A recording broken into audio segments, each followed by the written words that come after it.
I'll keep this close.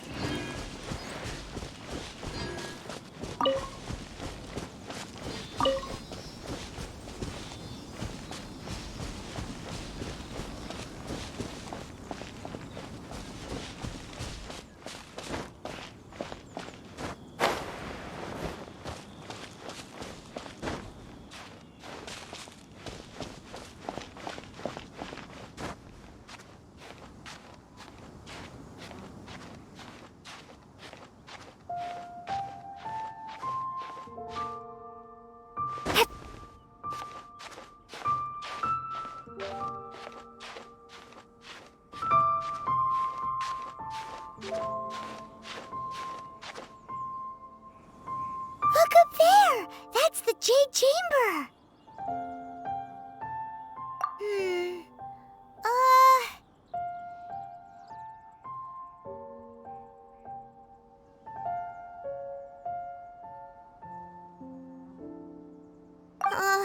This is bad.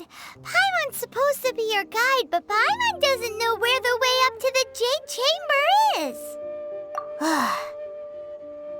Well, since we want to go to the Jade Chamber, heading to its location on the map is the sensible thing to do.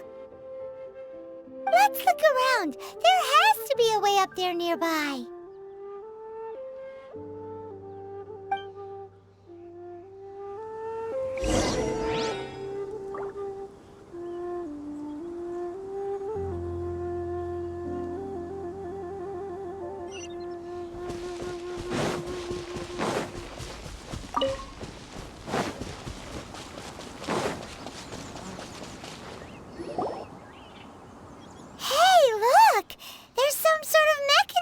Thingy. Since this is the right place, it must have something to do with the Jade Chamber. Yes, this must be the way.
Takes us up to here. Aw, if that wind current was stronger, we'd be able to reach the top in one go.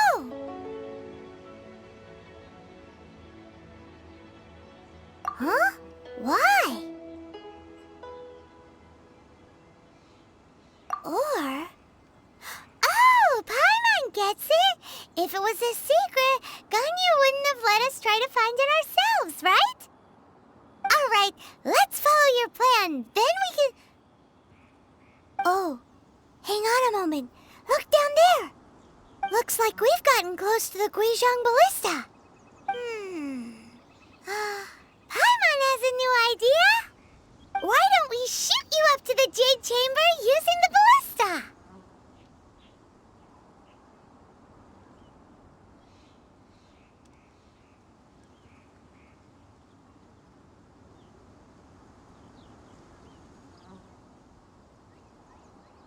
Oh, right. This method does seem a bit unsafe.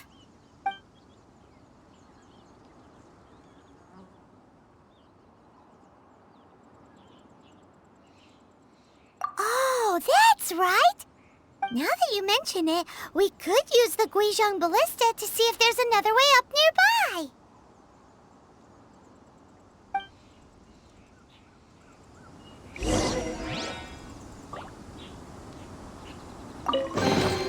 I'll keep this close.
As you wish.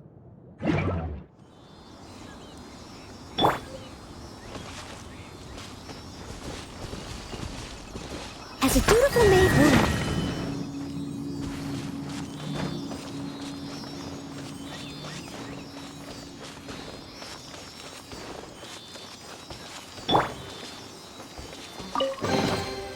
Wow, these will come in handy.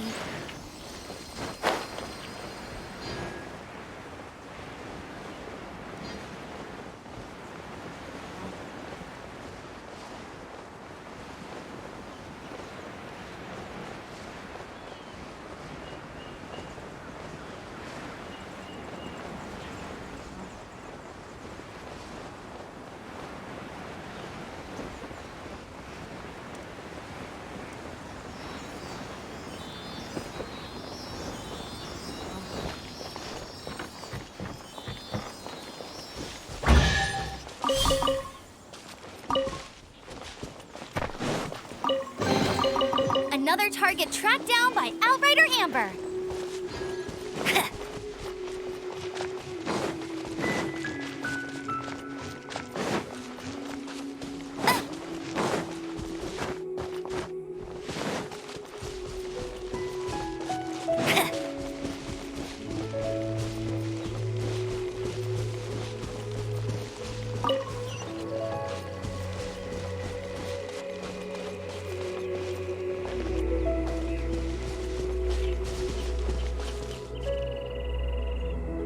I won't let you down.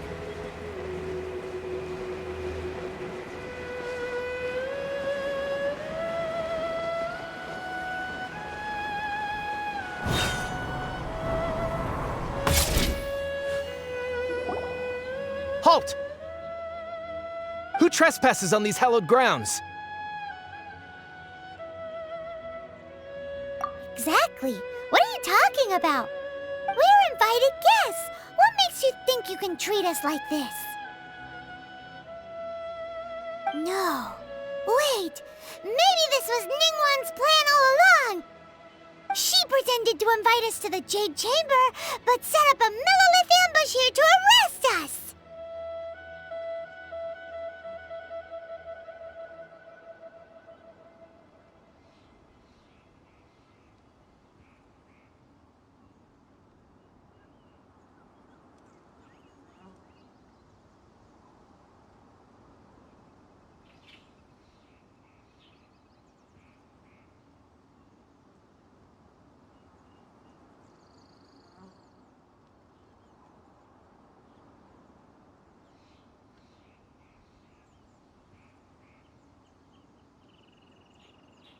Now Paimon's mad! You! Over there! This is a trick, isn't it? How shameless! What? We're just on guard duty. What do you mean, shameless? What nonsense! Seize these suspicious intruders at once! Well, here they come! Line them up and knock them down!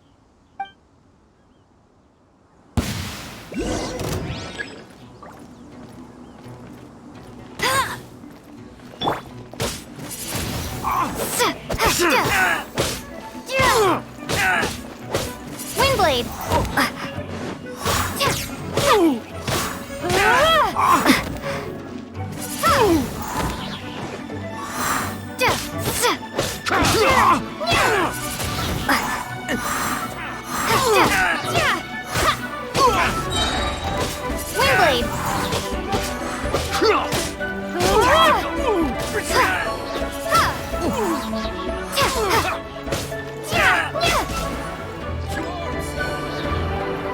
Take the target alive!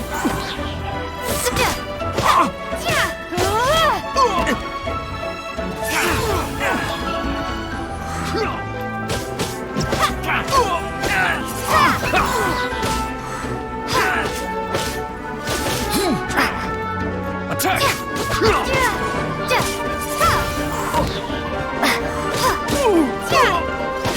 Take this!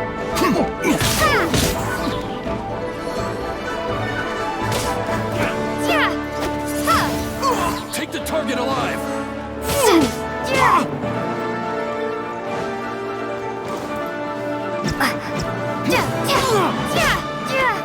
With the triad!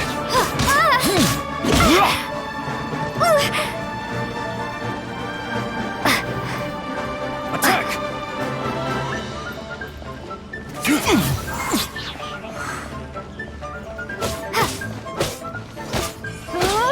Windblade!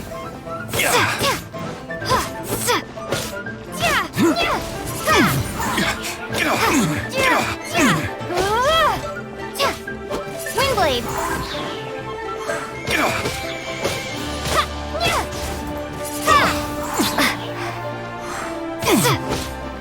Beaten! 2 arms! Take the target alive! Prepare to be blown away! Windblade!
Two arms! Take the target alive!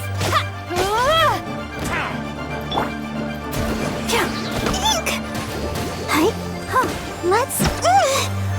La, la, la, la. Oh. Attack! Hi.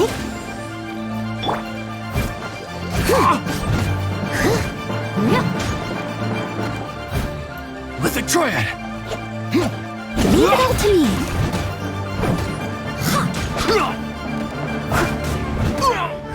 Take the target alive!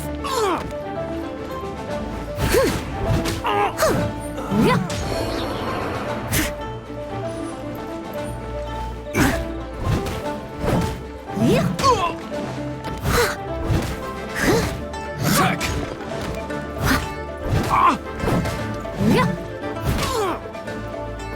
Take this! Steady as stone.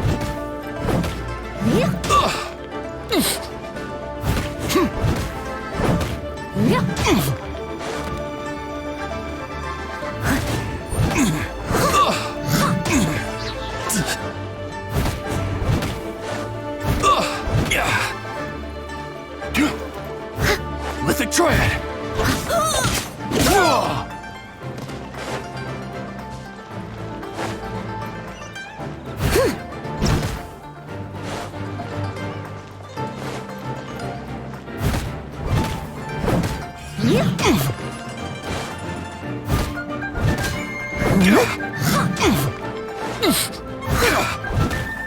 Get bested! Stop! What's all this about? Lady Kuching, these two strange people suddenly appeared. They seem to have designs on the Guizhong Ballista. Who are you calling strange? You want to go to the Jade Chamber? Who are you? We're invited guests here to look for the Liyue Qixing. Who are you? Well, as it happens, I am one of the Liyue Qixing. Oh, I'm Kuching, the Yuheng of the Qixing. I know of you, traveler. You're Ningguang's guests, yes? Didn't expect to meet you here in the mountains. wow. Paimon didn't think we'd meet some super rich big shot out here in the middle of nowhere either. The Guizhong Ballista in Tianheng Pass has long been in disrepair, and yet it was fixed in a single night. I came here to investigate that occurrence. These Millilith are just here to guard the scene, not to arrest anyone. So this was all a misunderstanding? Paimon never would have... Anyway, for a mortal to be able to repair an Adepti mechanism is quite the mystery, even to the Qixing. that was...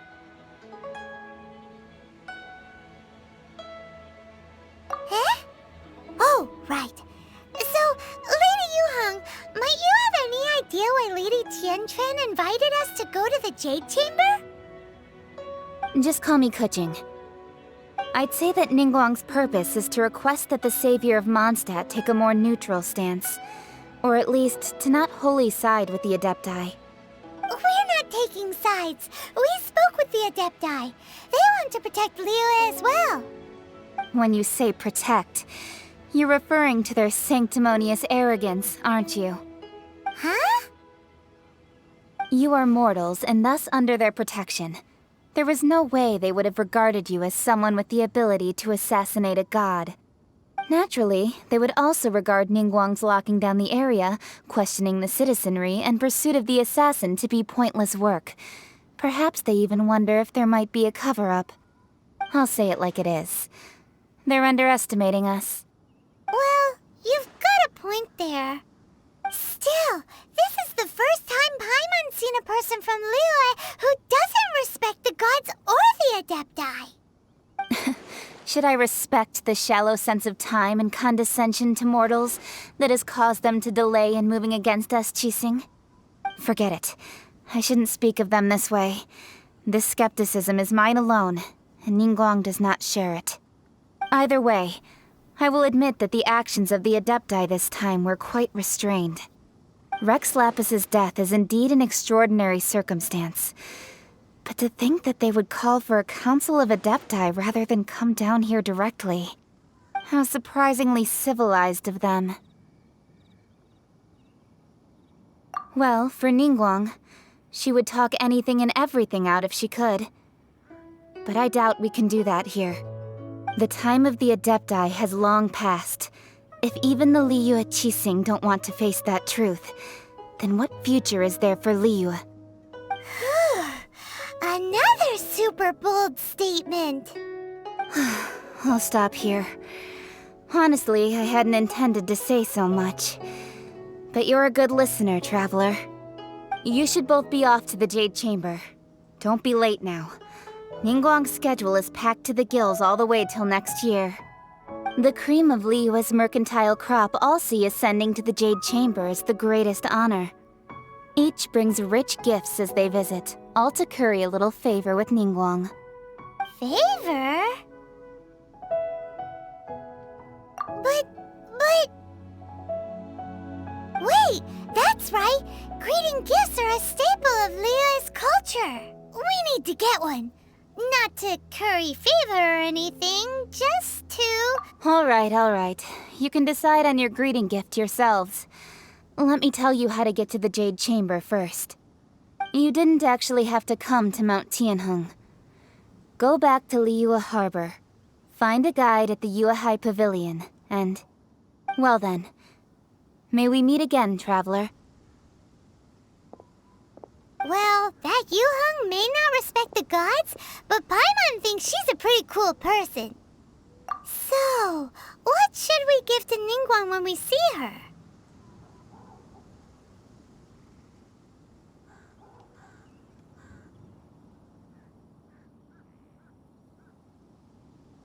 Oh, right! Paimon dreamed of an amazing snack last night!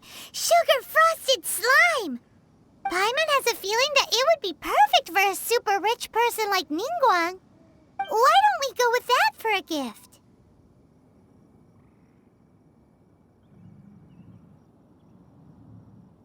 With a certain boom shakalaka, of course. Let's go gather ingredients. Time waits for no one, and neither will our riches.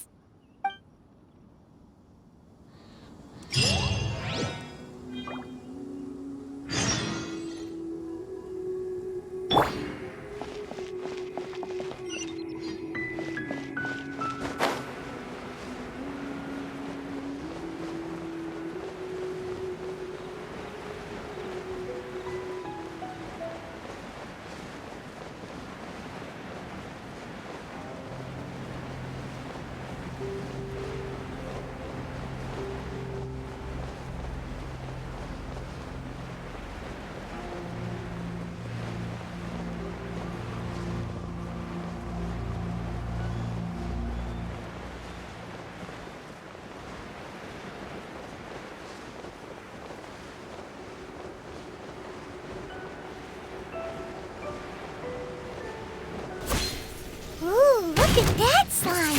It looks crystal clear! And very delicious! That's the one!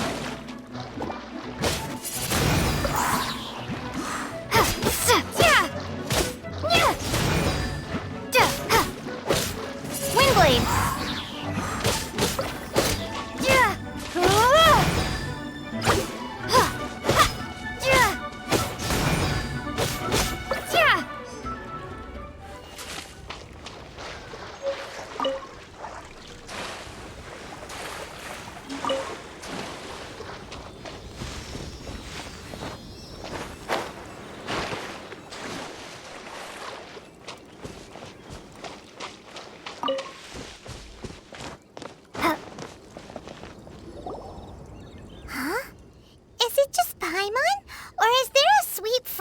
In the air. Huh? Did you hear that?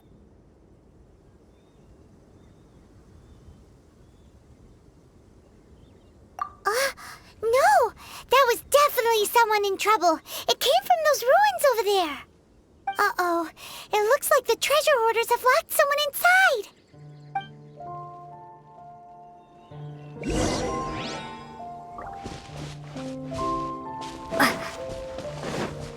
There's no end to this.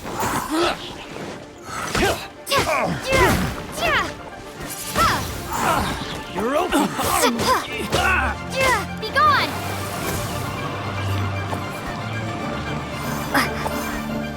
Windblade!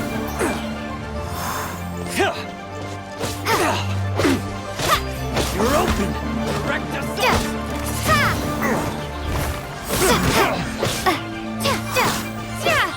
Windblade!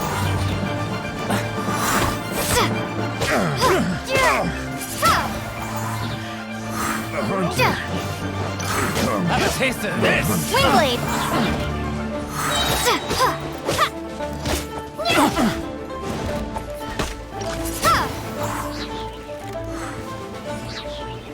You're open!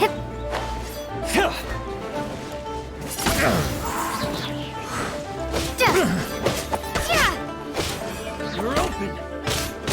You're open!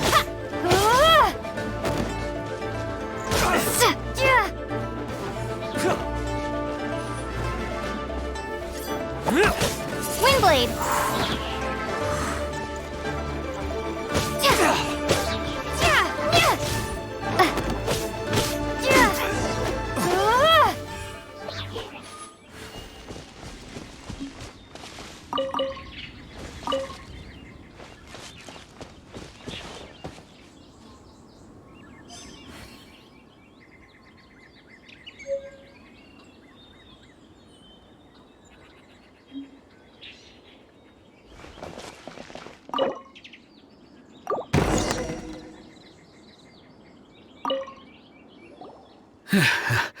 Thank you for your help, kind travelers. If you hadn't come to my aid, I surely would have rotted in this cell. Those treasure hoarders, when their mood was good, they'd rearrange those pots of sweet flowers. When they were in a bad mood, they'd rearrange my face. Aw, it was nothing. No need to thank us all at once or anything. I understand. Don't worry, I will compensate you both. Don't say that. I only escaped this predicament because of you. I'm Meng Dan, a supplier for Mingxing Jewelry in Liyue Harbor. I often walk around these mountains in search of antiques. I never expected that those treasure hoarders would have their eyes on the same ruins that I had. Before I knew it, they'd caught and imprisoned me. Is there anything that you lack? Antiques, treasure, various knickknacks, you name it. Well, as long as you want what I have to offer, of course. Wait a moment.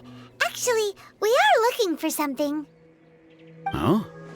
And what might that be? Do you have a box that can store presents? We'd like a pretty one. The kind that you can use to store snacks. Of course we do. How can one sell antiques without gift boxes? At Mingxing Jewelry, we have the best gift wrapping service in the 7 nations. Now just give me a moment and I'll let the boss know. You can go see her whenever you require that box. Great! Paimon Sugar Frosted Slime now comes in a beautiful package.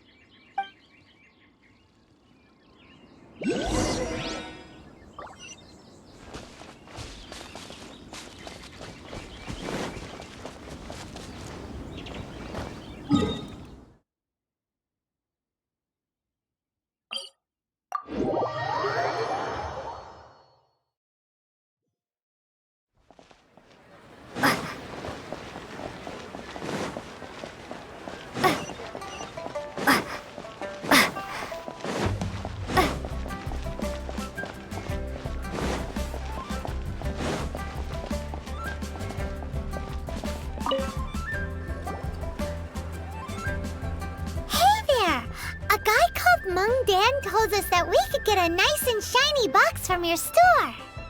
Uncle Meng already told me about it. Thank you both for saving him. Many of the best goods in our store were found by Uncle Meng. If anything were to happen to him, it would be impossible for us to continue doing business. Here, this container is itself an antique, with at least 140 years of history. It's already been cleaned. Will it do? Yep. It's great. Hang on a moment. Could we borrow one other thing? Sure. Please help yourselves, as long as it's on our shelves. Traveler, this clay pot looks really awesome. If we use an antique as our mixing bowl, we should be able to make a great snack. It's done! The one and only sugar-frosted slime! Carefully now. Into the box it goes and dust it over with a bit more powdered sugar. Oh, yes. You might want to use these 2 freshly picked flowers as decorations, too. Woohoo! It looks beautiful! Great! Now that we've put all that we've got into this box, let's go to the Jade Chamber to see Ningguang.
to Kuching, this is what we should say. Excuse me, do you sell the moon here?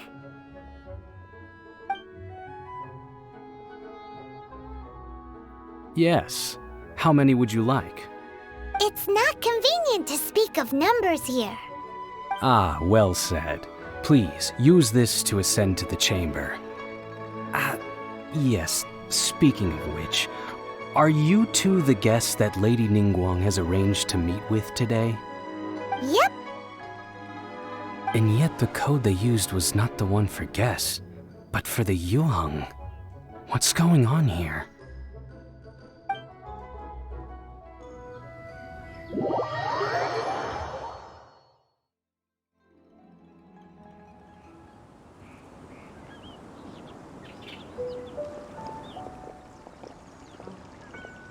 I've been waiting for you, returnee from Joyun Karst. It's Ningguang! Since this is our first meeting, we've prepared a gift. I hope you like it. Oh, for me. You have my thanks. It seems that I have made things difficult for you, considering that you were supposed to be my guests.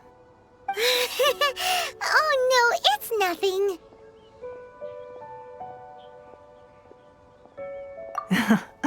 I'm glad you like it too. This palace floats in the skies, higher than the peak of any mountain. From this vantage point, one may survey all of Liyue. I have been gathering the funds necessary to build it from the time I began learning the merchant's craft. And since becoming the Tianquan, I have spared no effort in hiring the best craftsmen to constantly extend it. At first, it was but the size of one room. Now, it is large enough to blot out the moon in the skies above Liyue. One day, I believe it will overshadow all 7 nations. Not many from outside Liyue earn the right to ascend to the Jade Chamber. But I have been in correspondence with the acting Grand Master of the Knights of Favonius, who spoke highly of you. As such, I have been putting eyes and ears out ever since you reached Liyue. What? And I finally got wind of your movements when you were on the way to Wangshu Inn. Wait, was Vergoldet one of your people? Just Vergoldet? No. Everyone at Wangshu Inn is one of ours.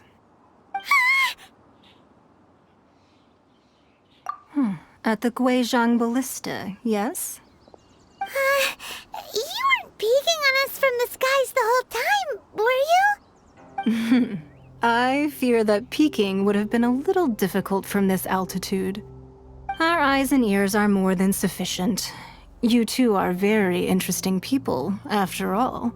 It would be natural to take an interest. Well, I wouldn't expect you to trust us, considering that you have had far more interactions with the Adepti. The reason I invited you here was to clear up some misunderstandings.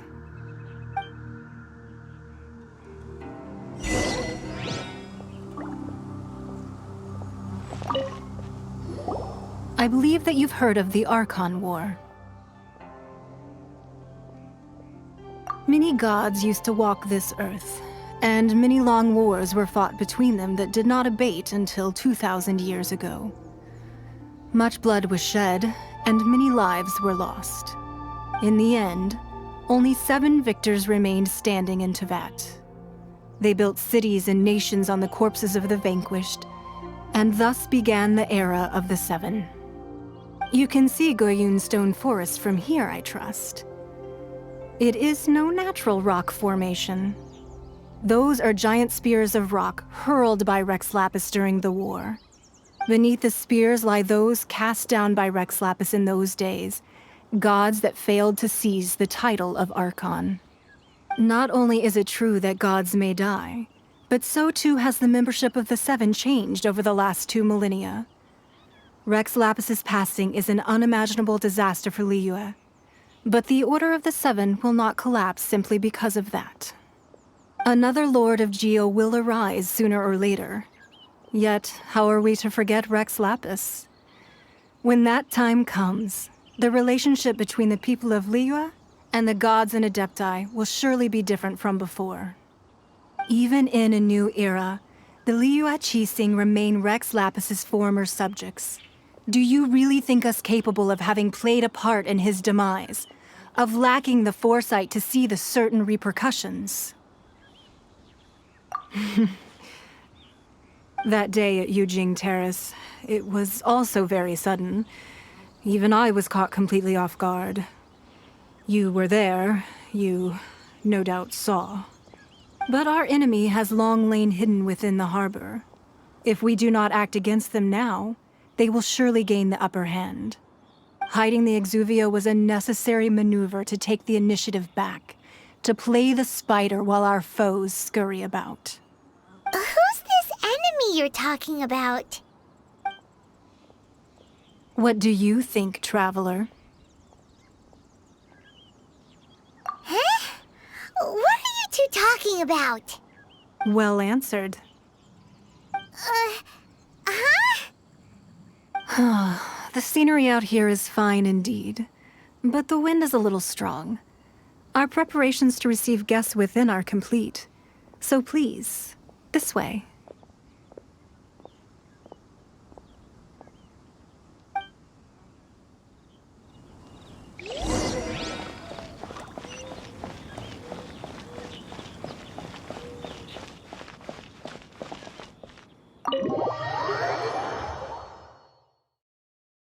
Wowee!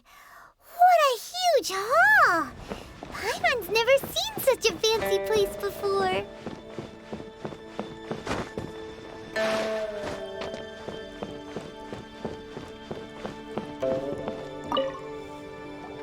Be at ease, you two. Make yourselves at home if you wish. Can we really? I have invited you two here as friends. And when friends come over to play, our enjoyment comes first. Naturally. Ooh! Isn't this that legendary wall? Why, you've kept your ear to the ground, I see. That's because even the storytellers are talking about it. Everyone's after a piece of paper from that wall. It's super famous. That's because that wall records Leo's secrets. Merchants have always been attracted to secrets. But the secrets of the mercantile world are of no interest to you, are they, traveler? You're rather special, really, and I think you're quite aware of that. If possible, I'd like to have your trust. But if you were to choose the more trustworthy person between myself and Kuching...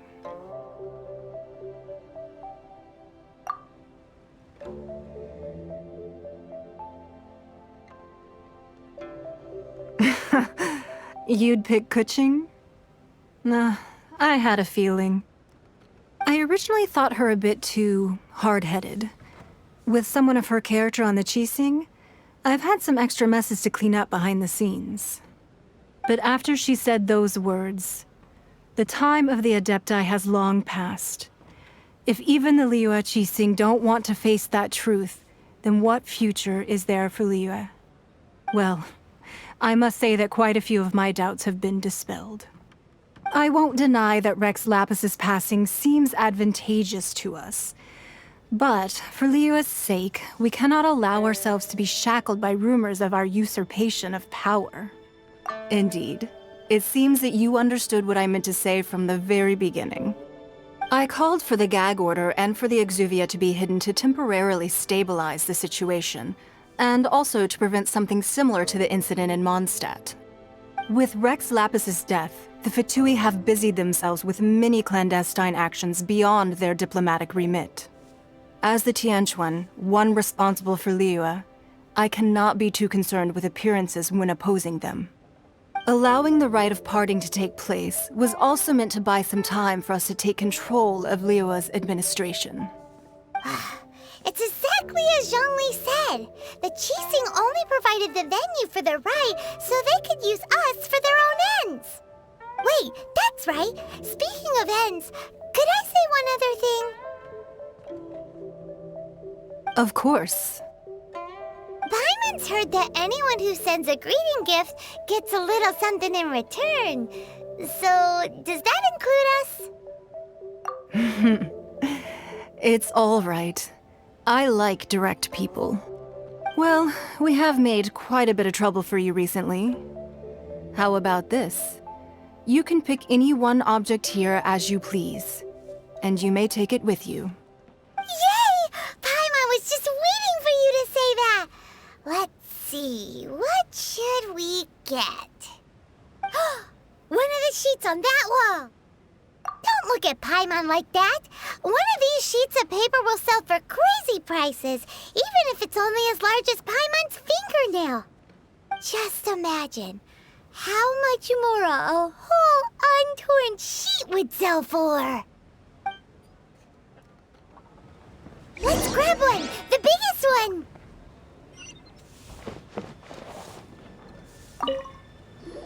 Huh? Well, that was an easy search. The biggest sheet is right up there in the most obvious spot. Let's go with that one. La la la la la. Let's see what's written on it. Huh? There's a place marked with a circle on here. Oh, could it be treasure? Whatever it is, it better make us filthy rich. Let's see what's written over here. Sigil of permission, something, something, Fatui, research, copy. Huh? Aw, that doesn't sound like treasure at all. This piece of paper shows that a Qixing spy discovered traces of classified Fatui research on the Sigil of Permission. Oh, Ningguang did say that the Fatui have been up to all kinds of mischief in the shadows of Liyue, spreading rumors, wanting to get their hands on the Archon's body and whatnot. But research on the Sigil of Permission? Paimon wonders what they're up to. Speaking of which, there's also some connection between you and the Sigil of Permission. Seems there's still more for us to find out. Oh, you really think so? Well, should we not go then? Oh, so you're saying that it's precisely because we can't completely trust Ningguang that we should confirm the truth of what she says for ourselves. That's way out of Paimon's league. Paimon thinks she's been nothing but good to us. Anyway, we'll see if you're onto something. Before we look for Zhongli at Dihua Marsh, let's go to the place marked out on these papers and see if the Fatui really are up to no good there.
A reward on the road.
fun. Let it rain. Yeah. Windblade. Ha. Yeah. Ha. Ha.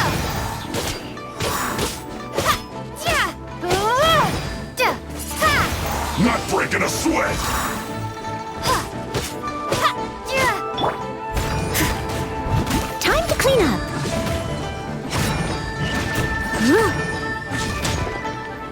Someone needs assistance. Windblade. Ha.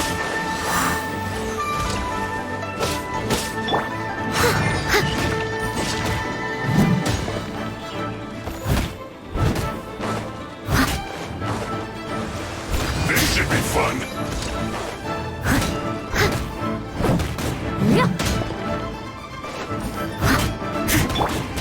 Let the show begin. Not breaking a sweat. Yeah. Ha. Da. Ha.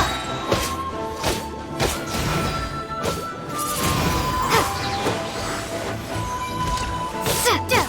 Ha. Get him. Windblade. Yeah. Sa. Yeah. Ha. Ha. Yeah. This should be fun.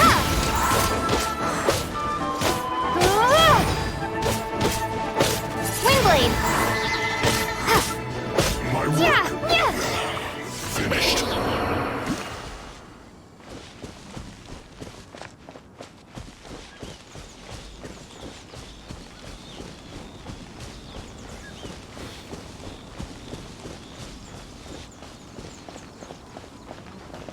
There really were Fatui at the location written down on this piece of paper. And they look really mad at us, too.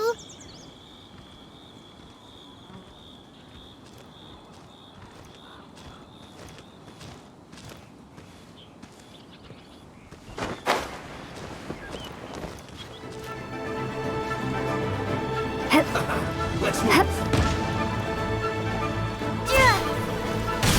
Let's end it. Ha. Yeah. I will end you. Roasted fried. Da. Ha. Ha. Sa. Be gone.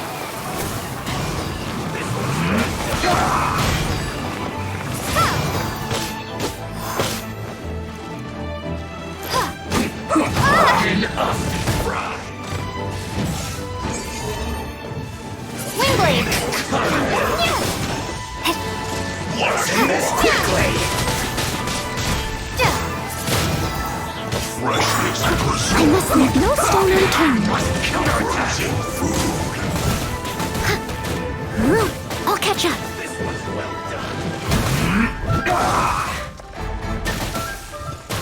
Let's not waste time.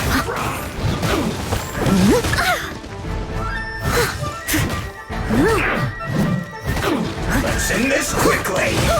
They still need me.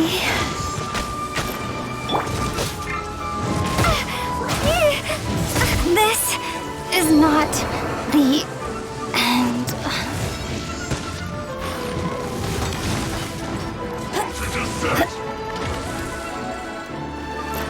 No one escapes my sight. That's cheating. I'll race you there. Let's do... Ouchie. Come on, we can do it. Hi. Hi. Yeah. Huh. Hi.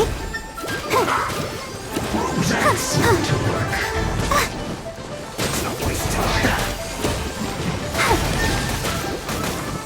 Oh. I feel a little weak.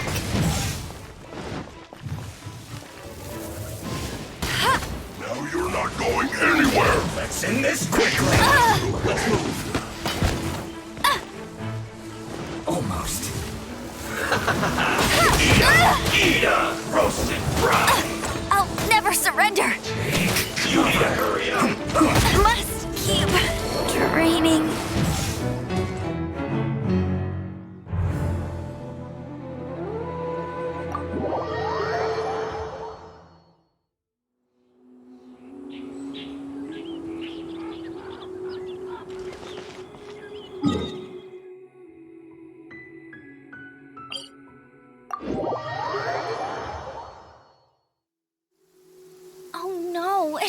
raining. Now my uniform will get all wet.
Shouldn't get careless.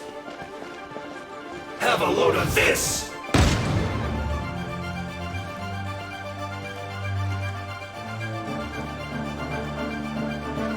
Detoxifying heat!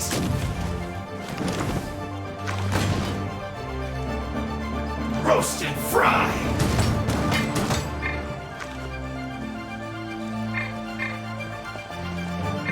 You need to hurry up!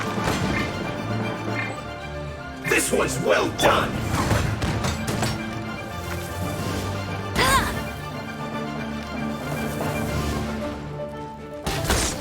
Roast and fry! You need to hurry up!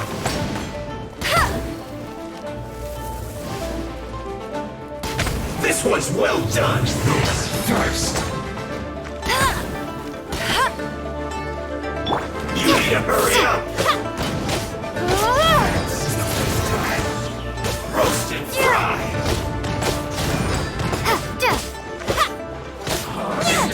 Right there. Just collect myself. This was well done!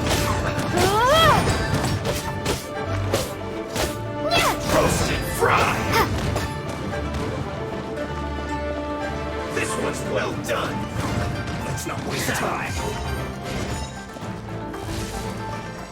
Roast and fry! This first!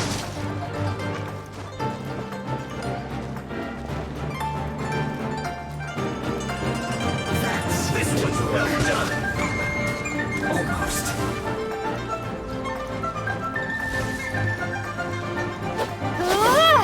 Use this first. Fry.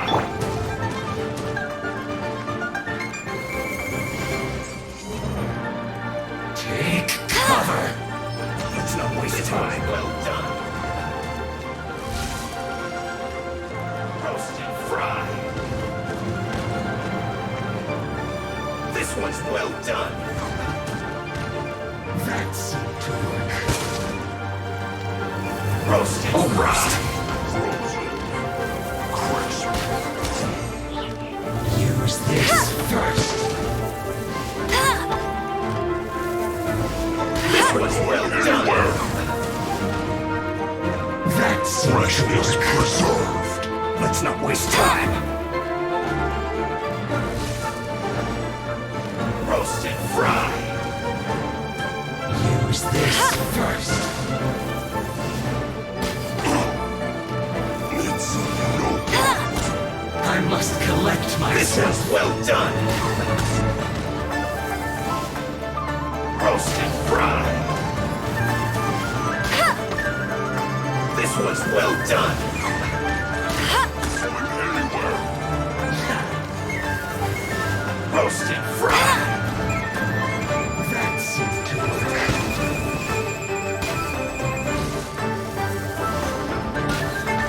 This was well done. Use this first. It's time for a flash freeze. Almost. Roasted fry. That seemed to work.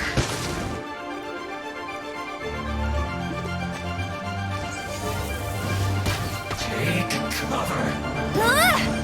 You're not going anywhere. You need to hurry up. Frozen food.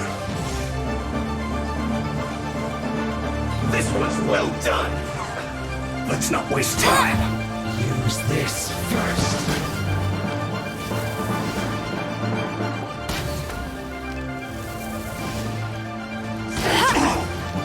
That's no problem. Almost. Roasted fry. Use this first. No, you're not going anywhere. This was well done. I must collect myself. Let's not waste time.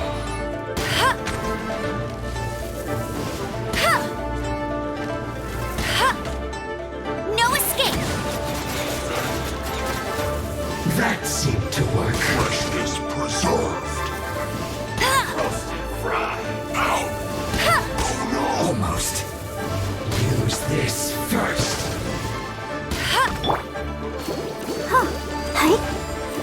This was well done. No, you're not going anywhere. That seemed to work.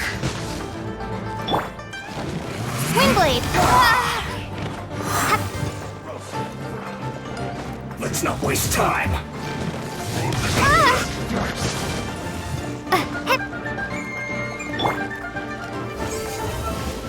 You're not going anywhere. It's time for a flash freeze. Almost.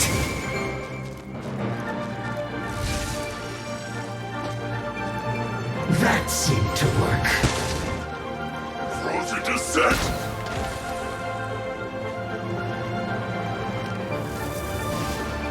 Use this first. Roasted fry.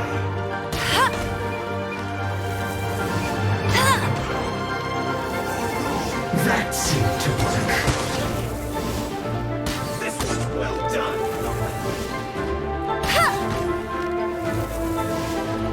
Not going anywhere. Use this first. Roasted fry. I must collect myself.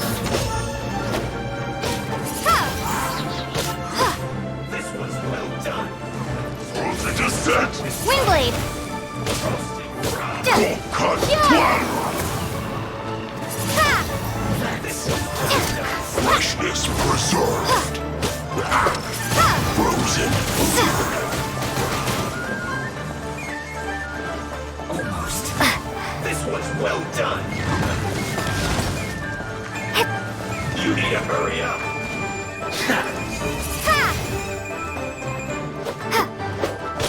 That seemed to work. Swing blade!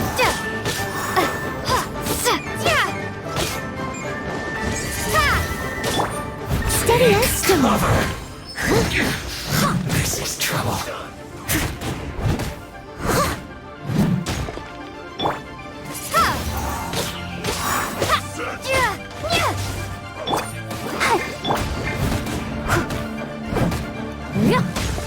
Someone needs assistance.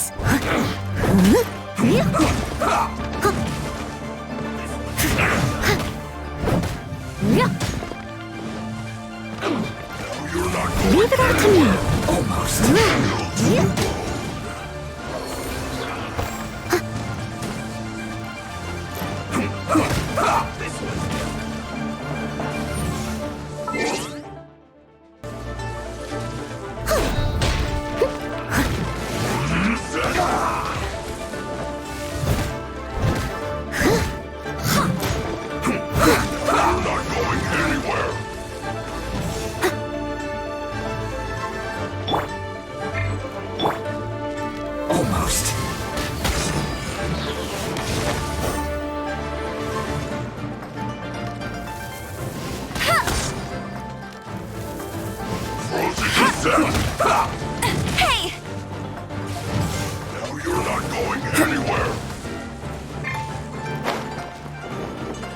Go, go, Spirit Button!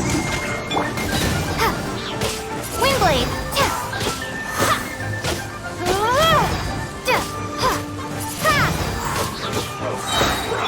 Let it rain! It's no problem.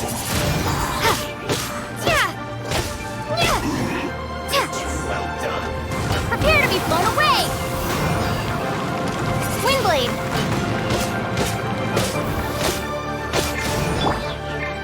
I'll protect us. Feels clogged.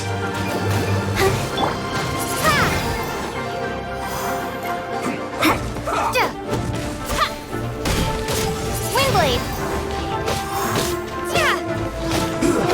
Shouldn't get careless.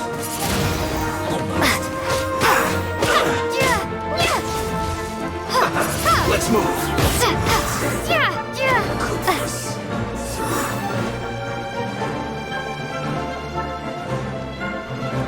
Windblade!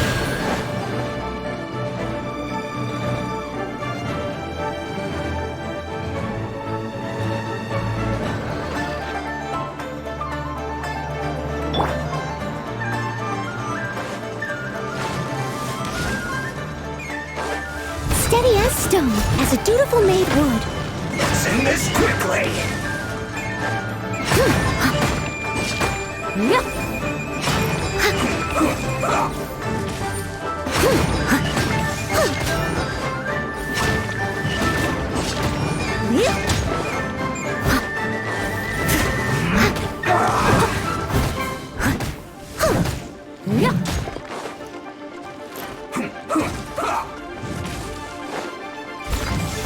I'll catch up.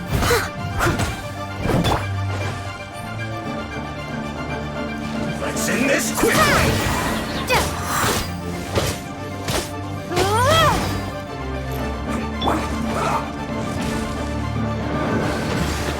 Let the show begin.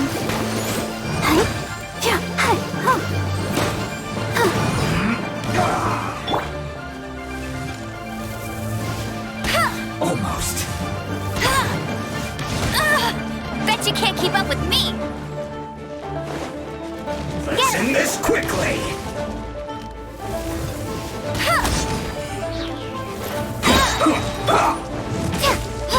Windblade!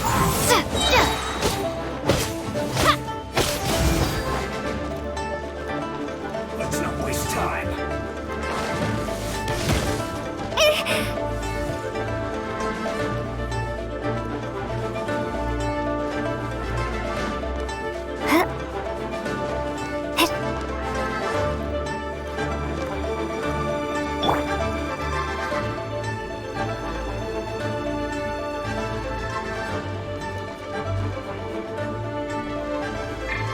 No one escapes my sights!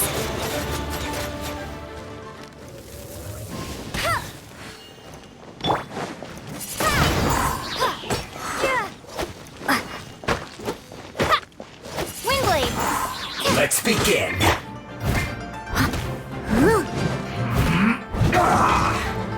Someone needs to leave it all to me. Almost. Let's end this quickly. Stay right there.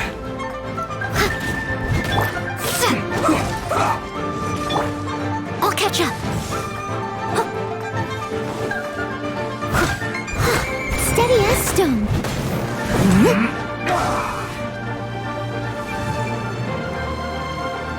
Let's not waste time.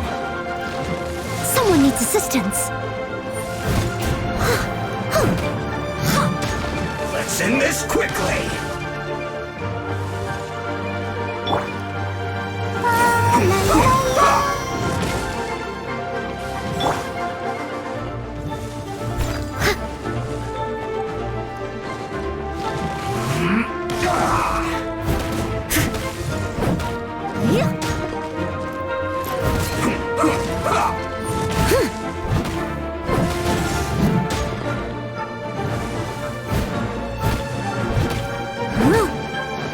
Let's end this quickly. Leave it all to me.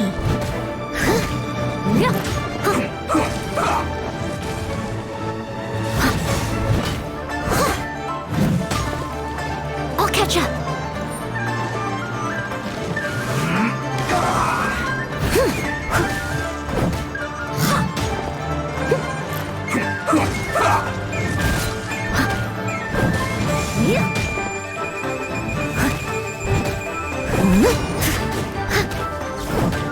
Let's end this quickly! I'll catch up.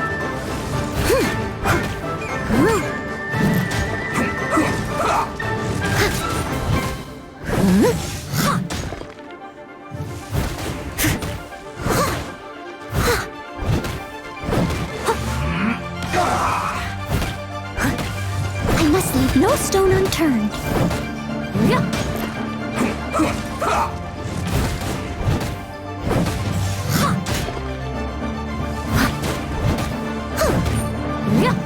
I'll catch up. Let's end this quickly!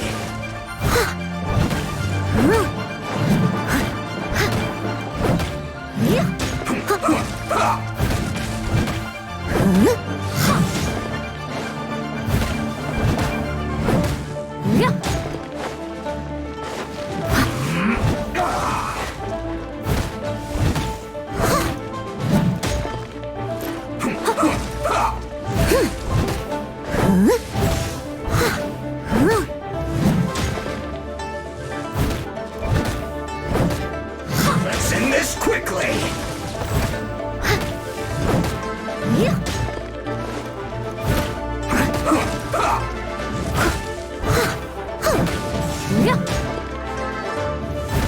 Steady as stone.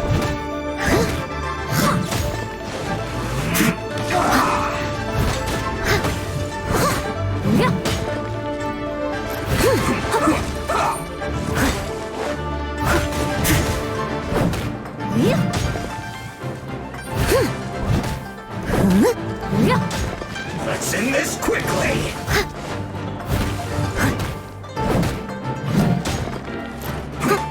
I'll catch up.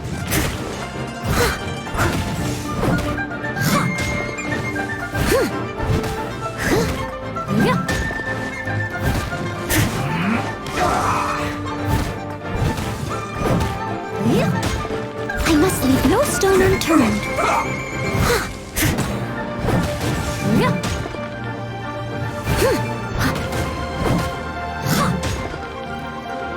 Let's end this quickly!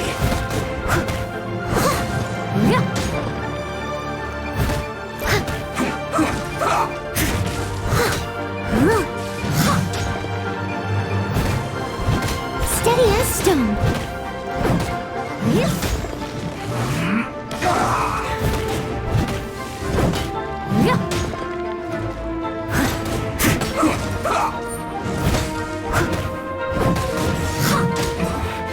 This isn't good.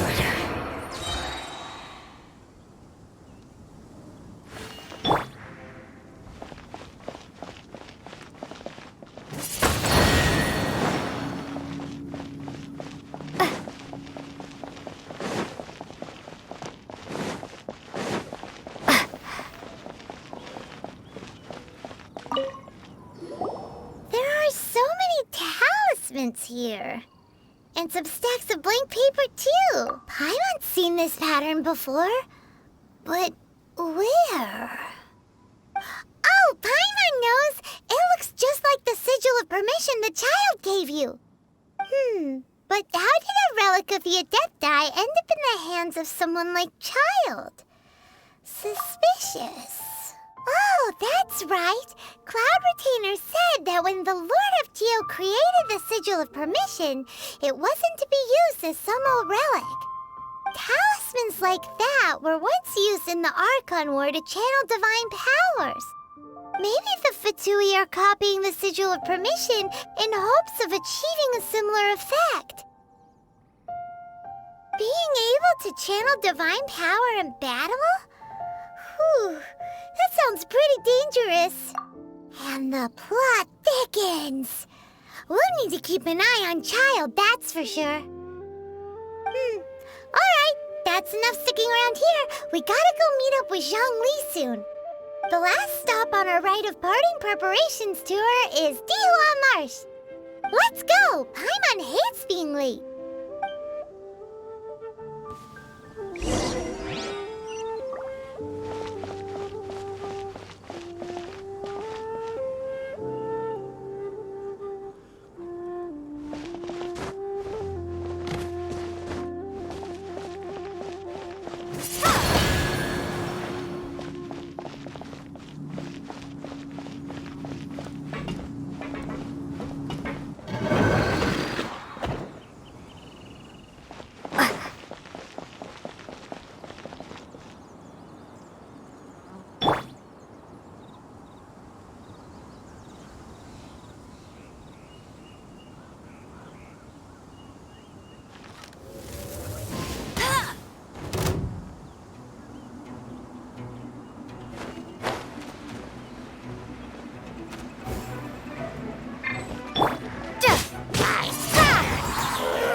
A reward on the road.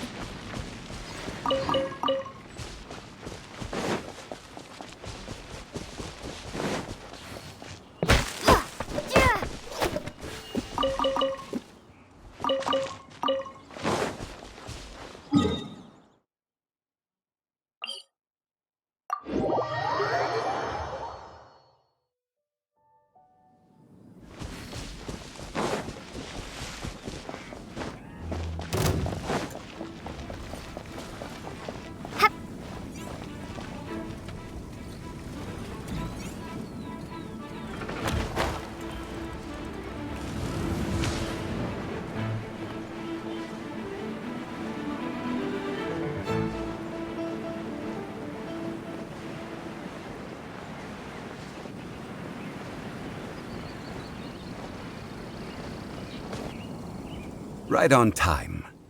I myself only arrived moments ago. Did you enjoy your visit to the Jade Chamber? It was so big and pretty and expensive. Paimon's never seen such a fancy schmancy place before. Indeed. It's second to none in all of Liyue. Then you met with Ningguang, I trust? What did you talk about with her? She's super rich and so generous. Paimon thinks she's very friendly.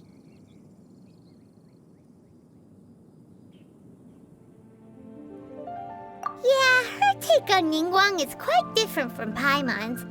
She thinks that even the tactless Yuheng is more trustworthy than her. Oh, so you also met with Keqing then? What did she have to say? She said the time of the Adepti has long passed. If even the Liyue Qixing don't want to face that truth, then what future is there for Liyue? No respect for the divine. Indeed, contrary to the ever-bold Keqing, Ningguang is more of a businesswoman at heart, though they are both members of the Qixing. Although she's friendly, there's no way of clearly discerning her true intentions. Yes, she has only relied on herself to rise to her current position. No ordinary person could ever achieve that. It's said that she's the one behind the constant expansion of the Jade Chamber. It's the second most important thing to her. Even if she ever gave up the position of Tianquan, she would never give up the Jade Chamber.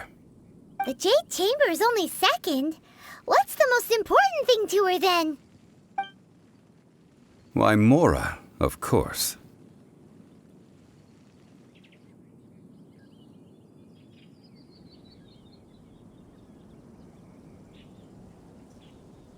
All Ningguang talked about was the Fatui this and the Fatui that.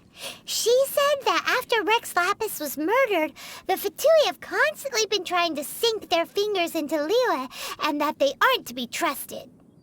That is how the Fatui have always been. It doesn't surprise me in the least.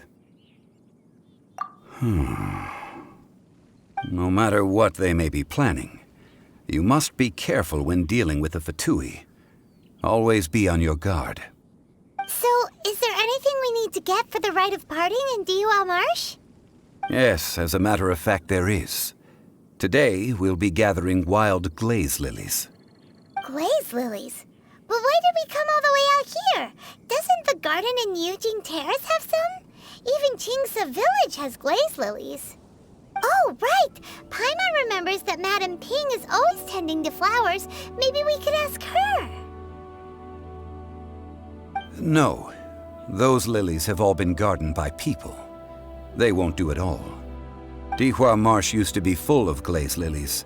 It is a sort of joyful flower that listens to human song. Before the Archon War, Dihua Marsh was all dry land and fertile soil. But the war caused landslides, and the land was flooded, turning it into the marsh you see now. Nearly all the glaze lilies were wiped out. Of course, there are some kinds of flowers that have been preserved and gardened by people in the city. But very few people know that glaze lilies may still be found in the wild. Wild glaze lilies have the strongest fragrance. If we want to follow the true tradition of the rite of parting, we must grind up the wild lilies and place the powder in a censer of everlasting incense. But I'll need your assistance in gathering these flowers. No, I need you to sing to them. Singing to the flowers will make them more fragrant. So how good is your singing? Really? Why doesn't Paimon believe you? We'll only know once she starts singing.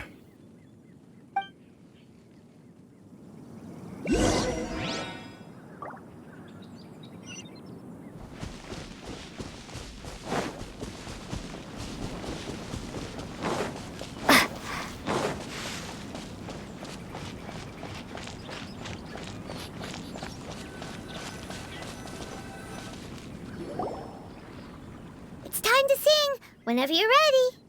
Da da da da da da da da da da da.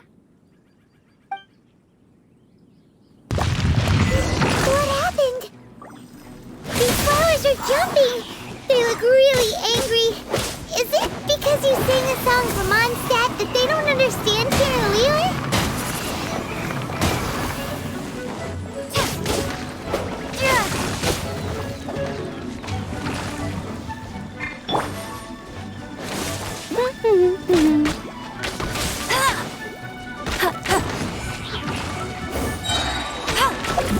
Let it rain.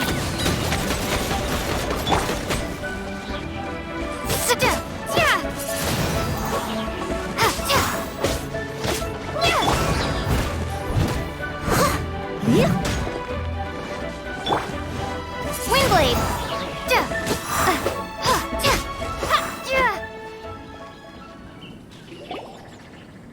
Those weren't glaze lilies. Glaze lilies wouldn't hit people.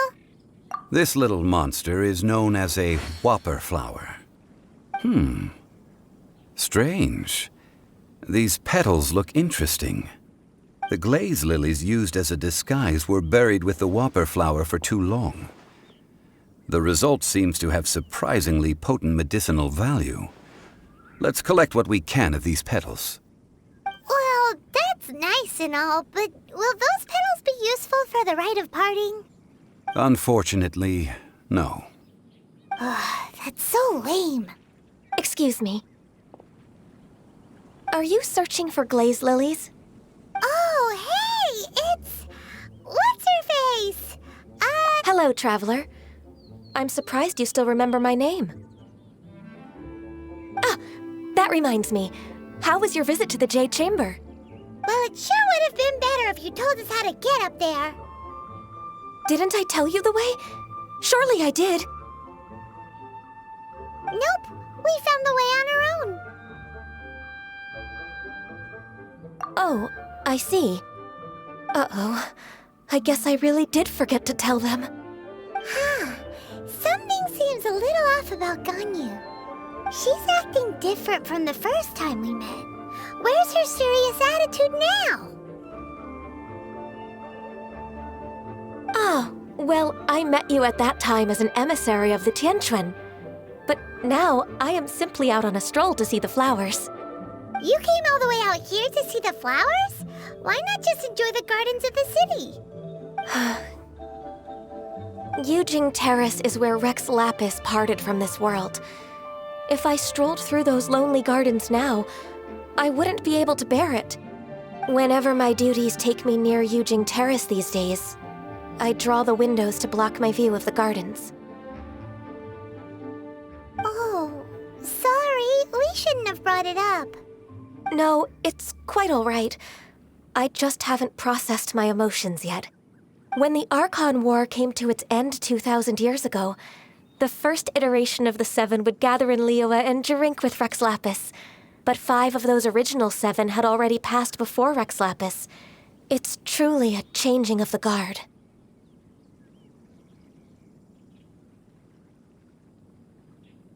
Yes. Now that the spirit of Rex Lapis has returned to the heavens, only Barbados of Mondstadt remains of the first 7. The other 5, including Inazuma's Raiden Shogun, are no longer the same friends from 2,000 years ago. Of the current 7 Archons, the youngest is Sumeru's god of Dendro. She is merely 500 years old, whereas Rex Lapis was more than 6,000 years old at the time of his passing. This means that Liyue had been under Rex Lapis's rule from the moment it was first founded 3,700 years ago. The city has never had to bid farewell to its deity. So what do you think of this farewell? Huh? This is a little sudden.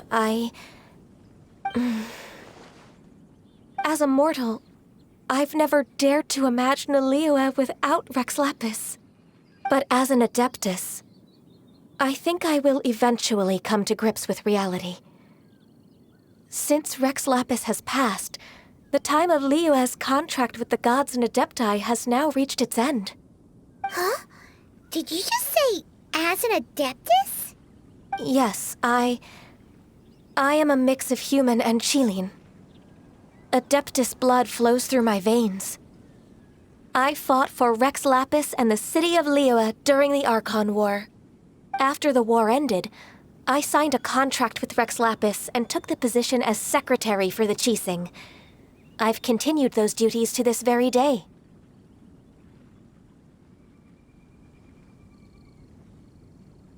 Well, let's save that conversation for another day.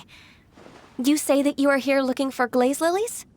I also know where wild glaze lilies can be found. See, I've just picked one myself. Here, you may have it if you wish.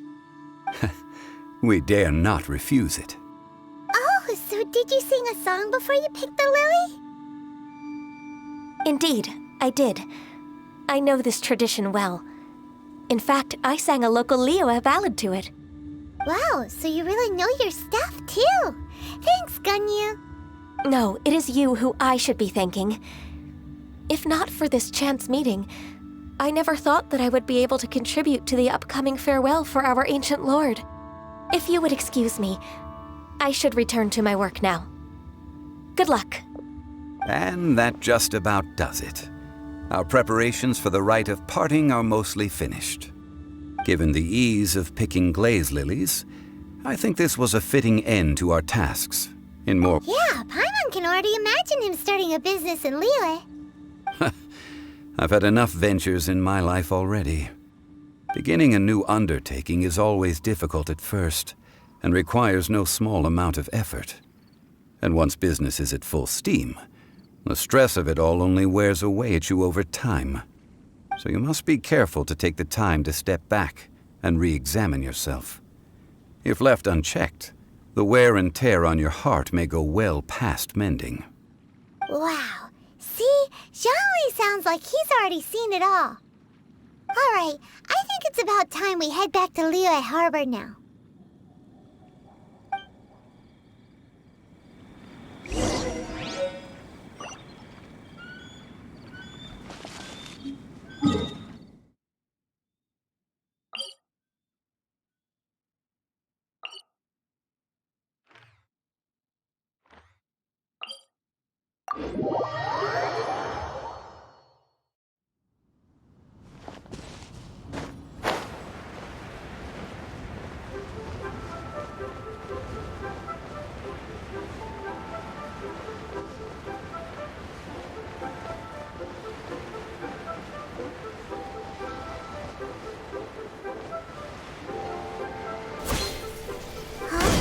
What happened? The city gate is swarming with milk. Ah, you're the consultant to Wangsheng Funeral Parlor. Mr. Zhongli, I presume. The Millilith are watching our every move now. These are desperate times. We mustn't act rashly. Desperate times? The Adepti of Joyun Karst are finally on the move. Do they intend to exercise force? Most likely. I've heard that some members of the Qixing have already gone to meet them. Well, I say meet, but it's more like they're attempting to stall the Adepti outside the city. However, both sides were quite obstinate and hit an impasse. It seems inevitable, given the current situation. The Adepti do not acknowledge the Qixing. They only acknowledge the contracts of the Geo-Archon. If the two sides come to blows, Liyue Harbor will be in no position to stop them. Surely the Liyue Qixing are not the sort to give in so easily. Their boneheadedness is known throughout the lands. Yet it's because of that obstinacy that mortals and Adepti are now on the verge of conflict. And what now? How is it that the Fatui have come under fire? That's all Ningguang's doing. She proclaimed that in these tumultuous times, the Millilith must rein in the actions of the Fatui. Only now do they want to start keeping tabs on us? That's the Qixing for you. Anyway, Mr. Zhongli, you're one of Child's close associates. Please understand that your actions will reflect on us. Don't let anyone catch you off guard. It looks like things are about to boil over in Liyue Harbor.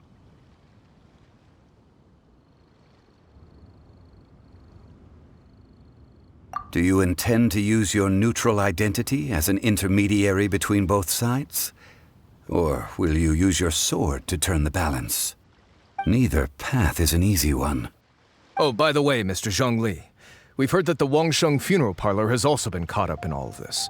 They're currently squaring off with the authorities at the gates. Things are taking a turn for the worse. I'm afraid I must leave now to handle things back at Wangsheng Funeral Parlor. I hope that Master Hu has been able to keep things under control for the moment.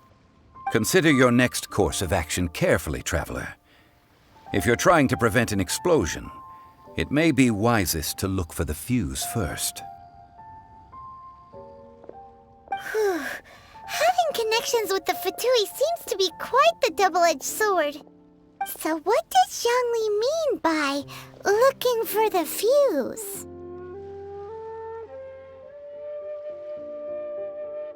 Oh, Paimon gets it. If there's anyone that wants to see the whole city turned upside down, it's definitely him. He must be waiting for the moment when no one is watching to do something really bad. But where could we find him now? Where would he go at a time like this?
Oh, I'm looking forward to this.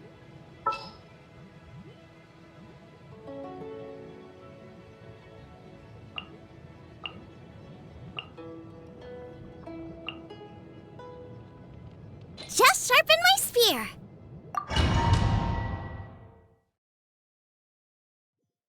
Wow! This is the Golden House? It looked impressive enough from the outside, but who would have guessed that it was even fancier on the inside? And so full of Mora. This is where all of Teyvat's Mora is minted, right? In that case, maybe they won't notice if a few Mora go missing. Oh, so it's a trap! Tricky, tricky. Good thing Paimon's got you here. But even if we can't take any, we can still have a closer look, right? Or better yet, take a nap on top of a mountain of Mora. It's like a dream come true. Oh, right. Back to business. It's quiet. Too quiet. Surely someone's gotta be guarding something as important as the Exuvia.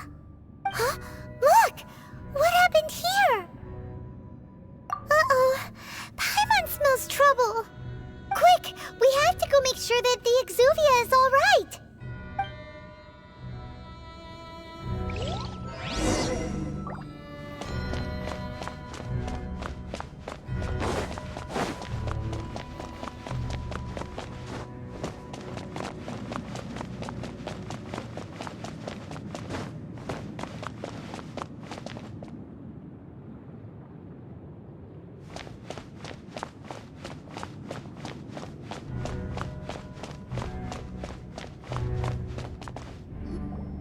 You've already fulfilled your task as guides, so why do you still linger here?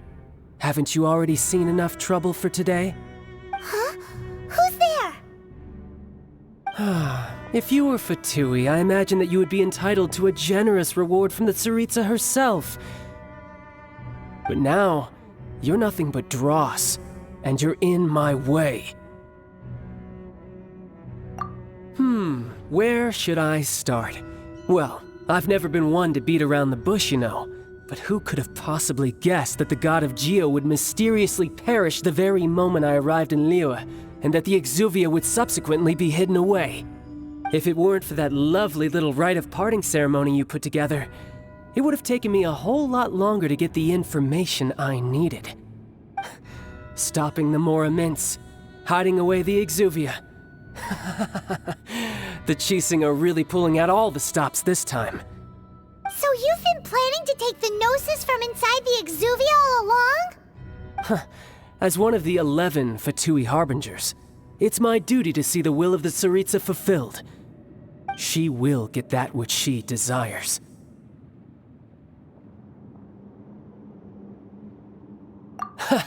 I'm not asking for your blessing, and there's nothing you can do to stop me anyway. The time for discussion and diplomacy has already passed. I mean, if it were up to me, I would have skipped that stage to begin with. But I'm willing to do as the Tsaritsa deems fit. Either way, we now come to my favorite part. A simple pleasure, and one that I am oh so delighted to be sharing with you. The battle. Battle? So you're the type that goes looking for trouble, huh? You could say that. When Signora offended the deities outside the cathedral in Mondstadt, she swiftly left the scene once her mission was accomplished. Instead of confronting you directly, she chose to rely on the snow and ice to make her escape. She wouldn't want the knights to come running towards the sound of battle now, would she? When she faces a worthy opponent, she will prioritize her mission, weigh the outcomes, and consider the consequences of her actions. But as for me, the greatest pleasure of being a Harbinger lies in crossing blades with strong opponents. We won't let what happened in Mondstadt ever happen again! Oh, so you intend to fight me? Good. I won't kill you, Traveler. I'll just play along, to feel the thrill of battle. Besides, you could never defeat me, not even in your wildest dreams. But hey, try to relish the fight anyway, because if you ask me, without that, what else is there? Fighting talk, I love it! Now let's see you live up to it. This chance is hard to come by, so show me all you've got. So very few ever get the chance to square off with the Fatui Harbinger. So come now, amuse me, and don't you dare disappoint.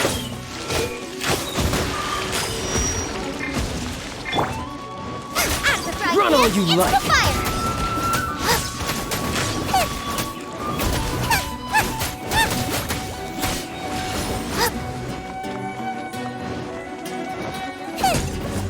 How unbecoming.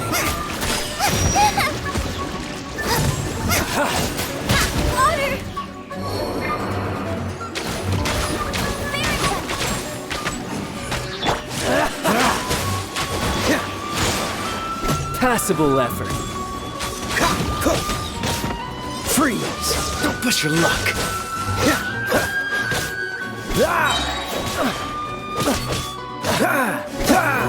Cool it.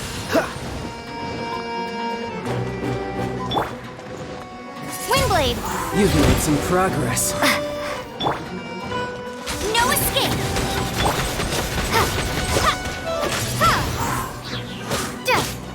Be gone!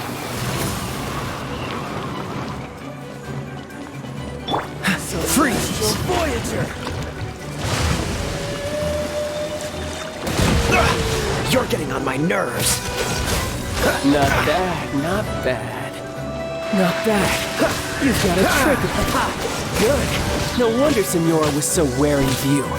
Well, that just means I can go all out. Brace yourself. This is about to get tough.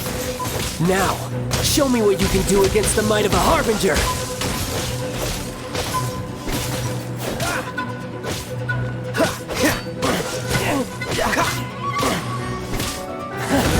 You've got some skills. Cool it.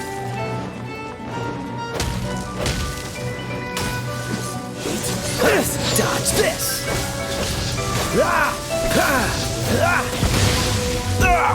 That was unexpected. Break. No use hiding back there. Gotcha. That's cheating!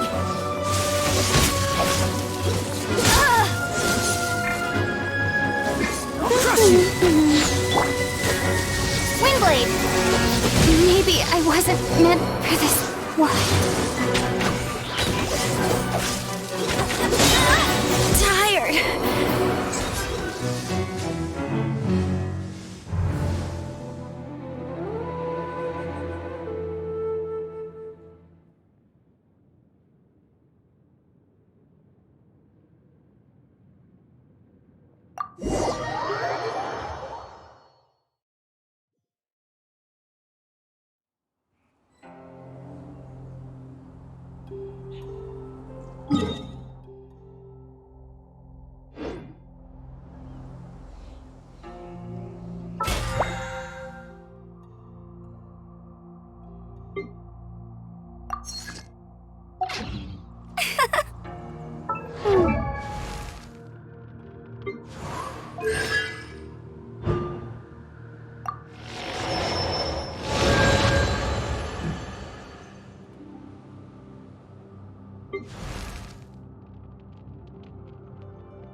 How exciting!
Wow! This is the Golden House? It looked impressive enough from the outside, but who would have guessed that it was even fancier on the inside? And so full of Mora. This is where all of Teyvat's Mora is minted, right? In that case, maybe... Oh, so it's a trap! Tricky, but even if we can't take, or better yet, take a nap on top of them... Oh, right! It's quiet. Too quiet. Surely someone's gotta be guarding something as... Huh? Look! What happened here? Uh-oh. Paimon smells trouble. Quick! We have to go make sure that the Exuvia is all right.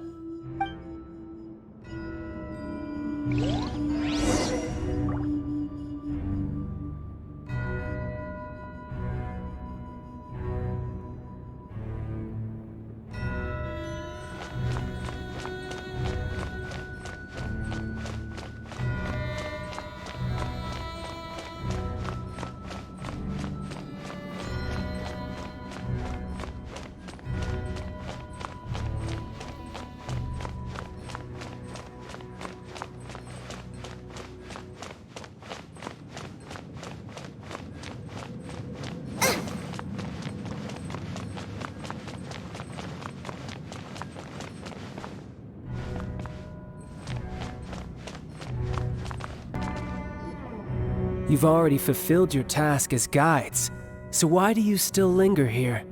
Haven't you already seen enough trouble for today? Huh? Who's there? If you were Fatui, I imagine that you would be entitled to a generous reward from the Tsaritsa herself. But now, you're nothing but dross, and you're in my way.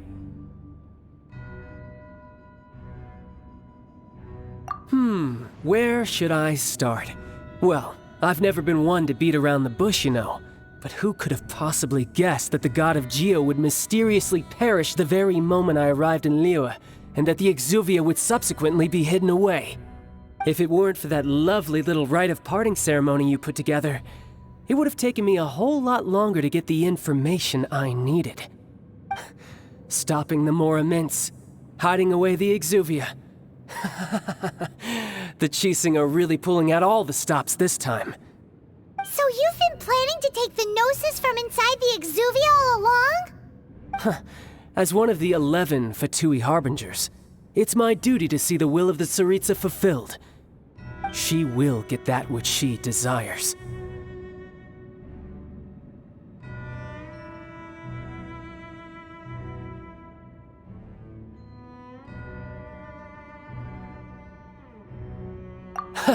I'm not asking for your blessing. And there's nothing you can do to stop me anyway. The time for discussion and diplomacy has already passed.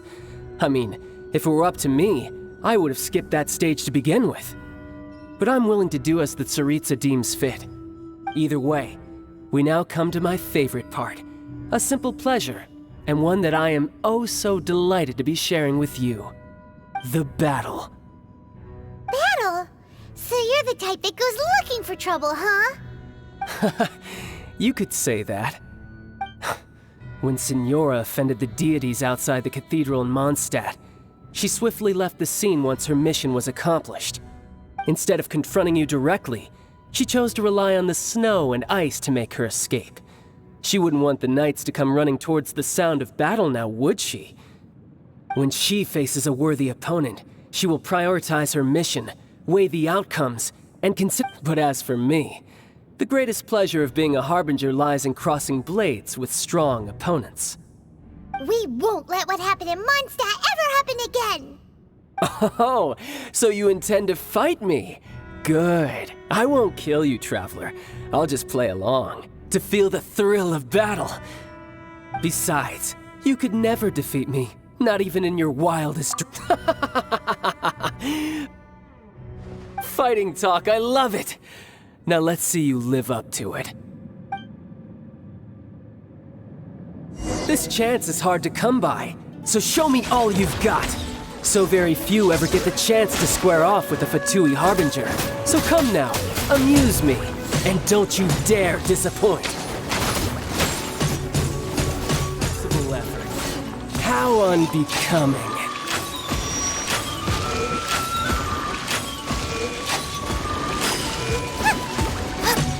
Poor timing. Passable effort.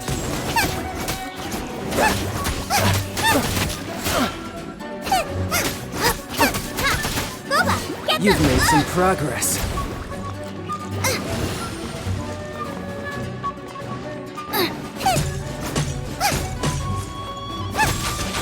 You're wide open.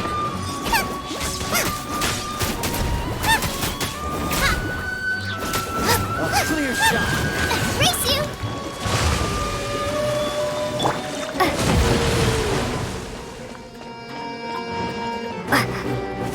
Try this. Poor timing. Time to clean up. Passable effort.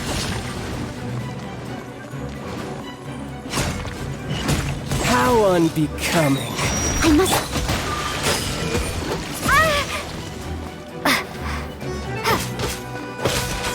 Run all you like. Windblade!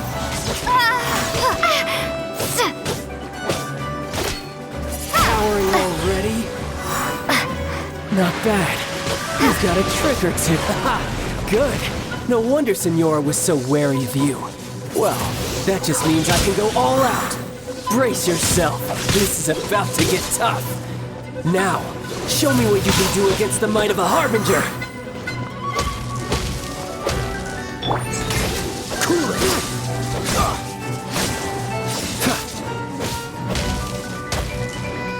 All you do is run.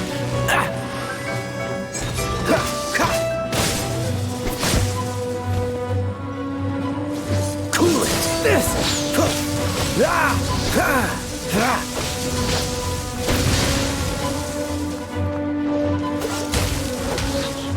No use hiding back there. Don't push your luck. Dodge this. This moment will be frozen in time.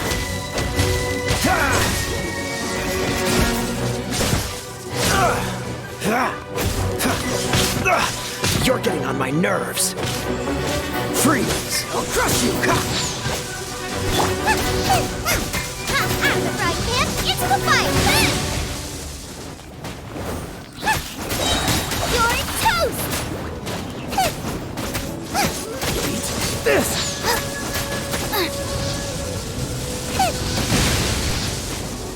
All you do is run. Steady as stone. Something else catch your eye? No use hiding back there. Not bad. Your swordsmanship is quite impressive. But that's about as far as you'll get.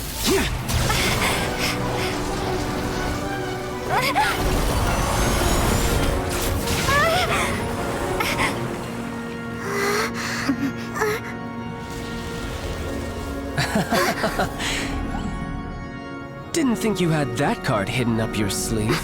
You were just playing us to get close to the Exuvia! Oh, quiet down. Stop acting like some wide-eyed recruit. You've seen this world. You of all people should know. This should have been expected! Well then, I'll be taking Morax's Gnosis now! I see. Well, this is most unexpected. You beat me to it, didn't you?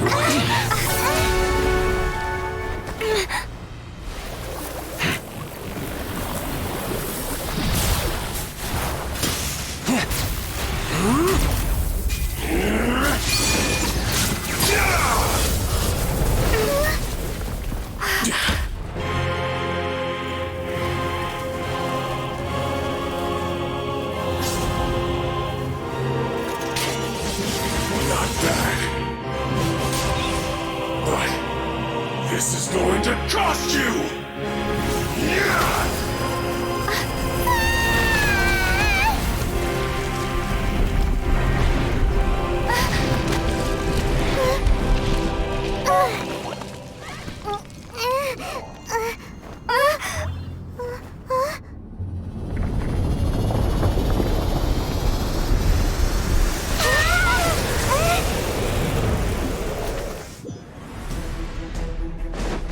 You got to the Gnosis ahead of me, didn't you? Did you simply move faster? Or did you leak the information regarding the Golden House to me on purpose? No matter. Hand the Gnosis over, now! Don't make me take it from you! We didn't take it!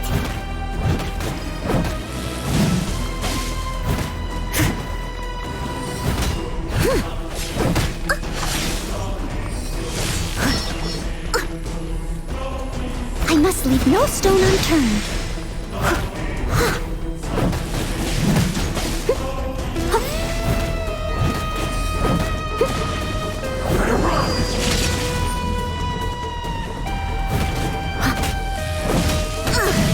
I missed a spot. Someone needs assistance. Leave it all to me.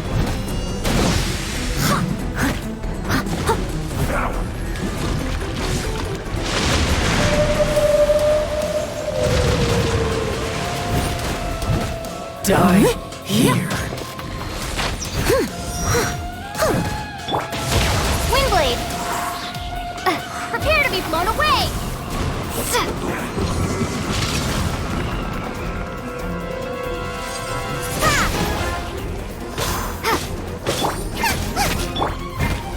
I must leave no stone unturned.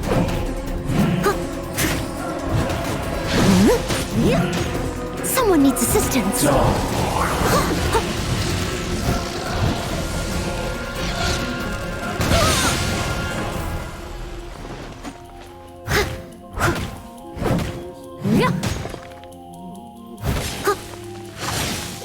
Steady as stone.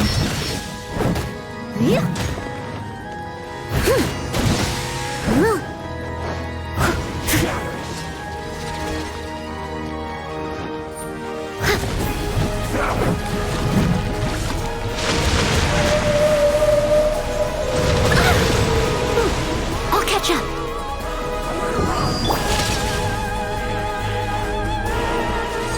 Windblade! Die here.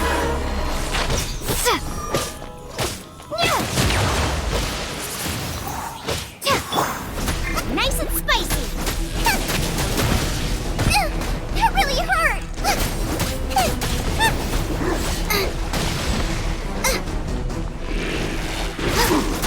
Boba, get them. Don't.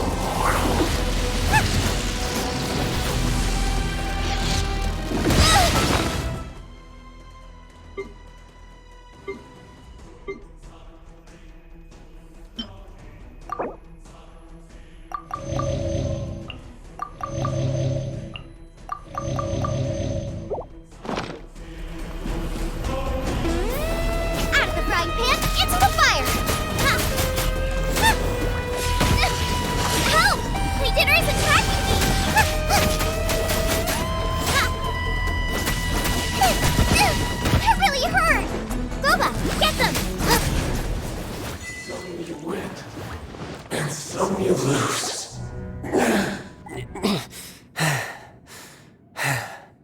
Look! Child's back to normal again! Well then, time to cool off. It seems the burden of the foul legacy transformation was too great for my body. I lacked the opportunity to think this through. And now that I consider the matter more carefully, you never had any chance of beating me to the Gnosis. You had no connection to the Gnosis, no matter where it had been taken. That's what we've been trying to tell you! We didn't take it! Your show of ability today far surpasses that of Signora's initial assessment of you in Mondstadt. Tell me, how could that be? You already know the answer, don't you? I can see it in your eyes. But if that is a secret you wish to keep, I guess I'll just have to curb my curiosity. This battle has already left me satisfied. Anyone who strives as I do to grow stronger shall be called a friend, even if our friendship can only be shown in battle against one another. Pretty sure that's not the normal way to make friends. Unfortunately, I must bring this amiable conversation to an end. My quest still beckons. Given that the Gnosis wasn't taken by anyone, then we must look once again to the beginning. Perhaps it was never in the Exuvia to begin with. In fact, it might be that the Exuvia was just a diversion of sorts. What? So you mean that... Yes, it appears so. Interesting to say the least. It seems that the guardian deity of the capital of commerce is also well versed in little maneuvers beyond the boundaries of contracts. As such, we must now look to our backup plan. Backup plan? I had hoped it would never come to this, for the weak will be swept away in the process. The truth is, the world belongs to those who pursue strength. I seldom willingly involve myself with the weak. Unfortunately, we cannot be picky about our methods as Fatui Harbingers. Children must all learn to eat their vegetables sometime. So what are you planning to do? I will awaken the god that lies dormant beneath Guyon's stone forest. A god? Osile, overlord of the Vortex, who was defeated by Morax, the Geo-Archon in the Archon War, and who has remained pinned beneath the waves by the Geo-Archon's stone spears ever since. If such an ancient god were to be unleashed upon Liyue Harbor, defenseless without the protection of its deity, do you think the cunning Rex Lapis would just stand aloof and watch the ensuing destruction? But the Archon War ended 2,000 years ago.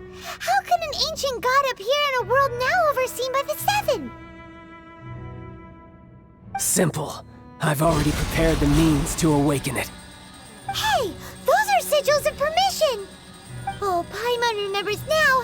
The Fatui have been researching the— Indeed. The one that was given to you was just a byproduct of our research.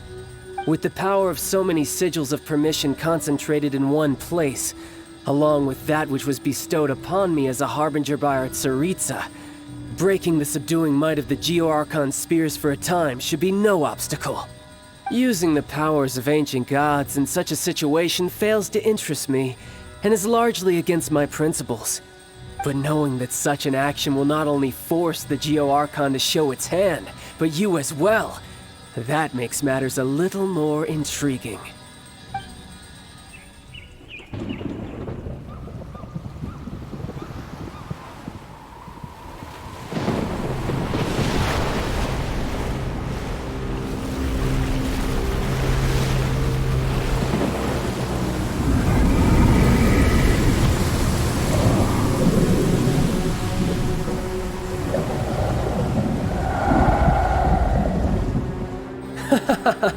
Let's see.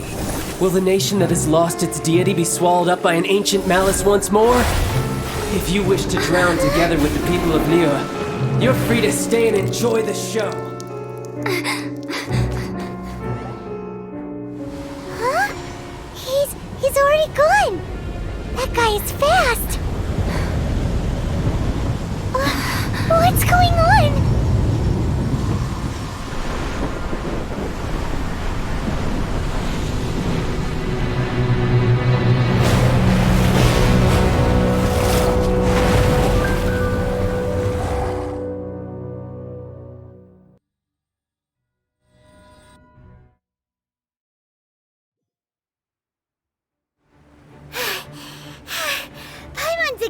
did. If we hadn't happened to see the Jade Chamber flying over just as we came out of the Golden House, we really wouldn't have known which way to go. Did we make it in time? Is the Overlord of the Vortex still in the sea? It hasn't destroyed Liyue yet, has it? What are you doing here? Huh? Hold on. It's the Adepti. What are you doing on the Jade Chamber? Paimon thought you were arguing with the Qixing. Is the fighting over? Faced with a calamity of such magnitude, we have agreed to put our differences aside for now and unite against this common enemy. Oh, Paimon gets it. So how do you plan to defend Liyue?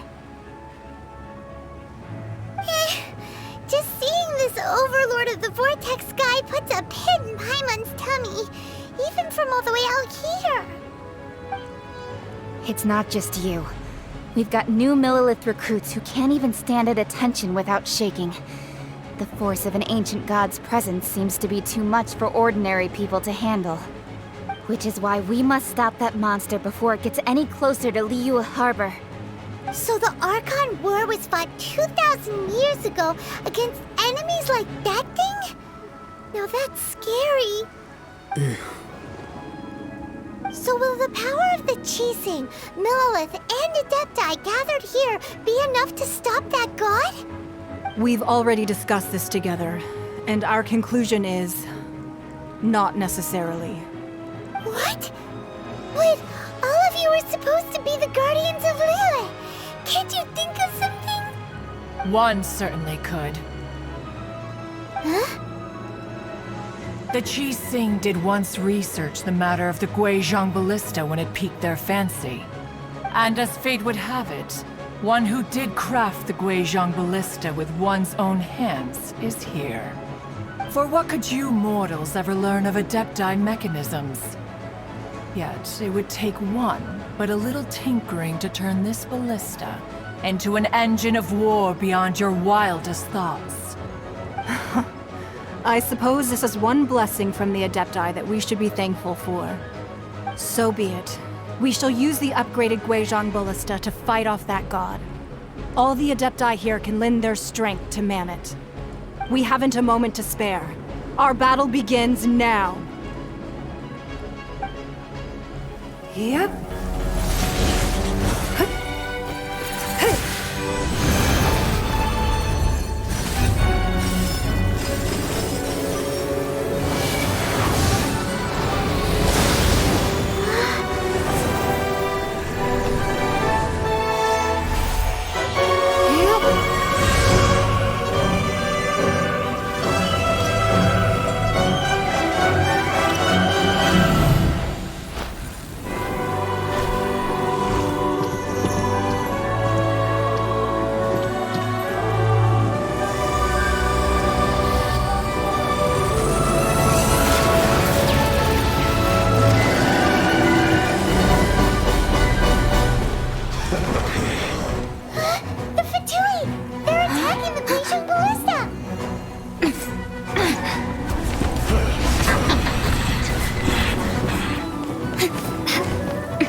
The three Adepti are manning the Guizhong Ballista. Do not let the Fatui disturb their work! All able Millelith, with me! Let's go help too! We Adepti have not faced a god in several millennia. Let one see what you're made of then. What strength remains within you, one wishes to witness.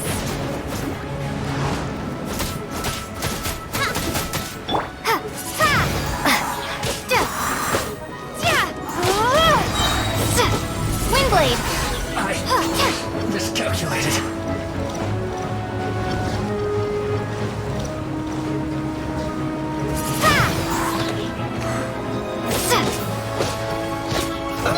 Let's move.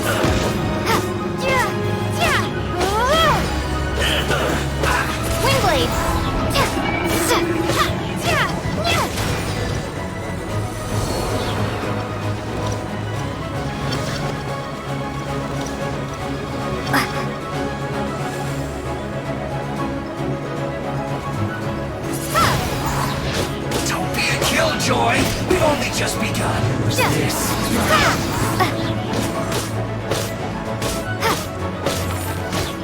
Windblade! What is that? That is Osial's divine power. I am very familiar with it. Be careful not to get hit.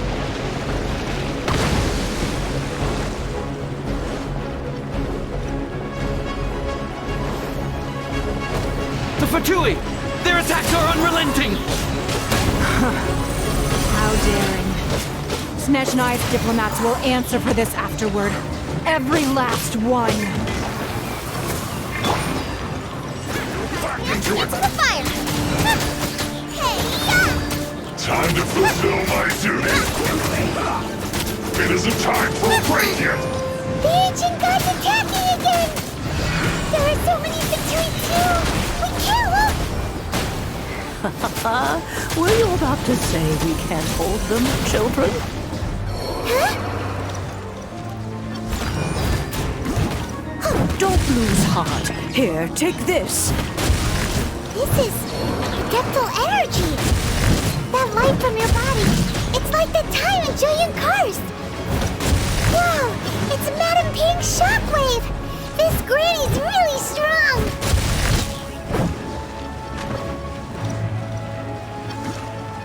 No excuse for slack. I must leave no stone unturned as a dutiful maid holy. That all you got? Looks like I went too far. This isn't my work. Finished.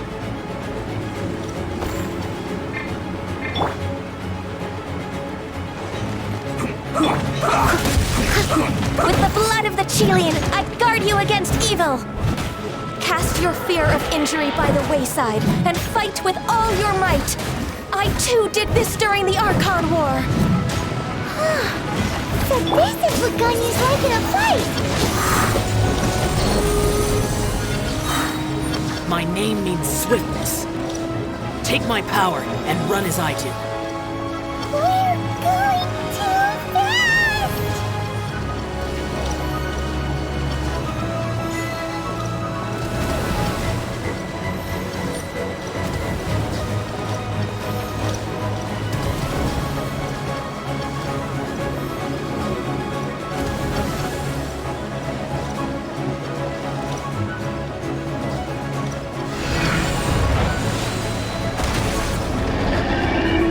Child, you are strong in body and spirit. Perhaps you can withstand 3 forms of adeptal energy at once. This will hurt a little. Please bear with us. Once you've adapted, try to use them in battle.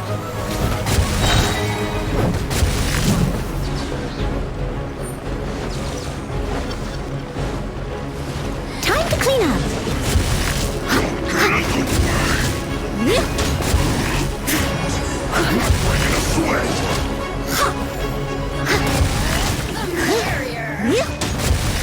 No excuse for my I'll work. catch up!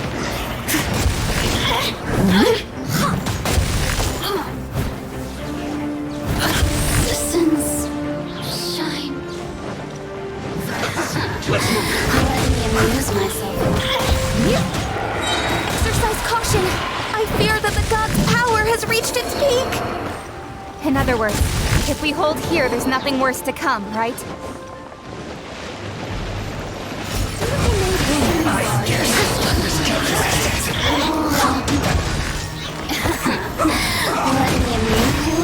Look at me. I guess this is it. I'll catch up. Time to clean up.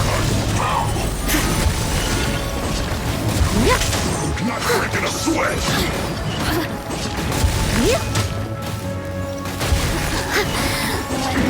This was my duty. Assistance. Shine. Someone needs assistance.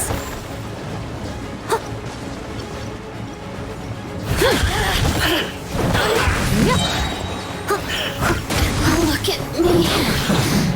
Just... The Fatui's numbers are thinning! Fight on, comrades! Once we finish this lot off, the Adepti will be able to deal with the god in peace. This is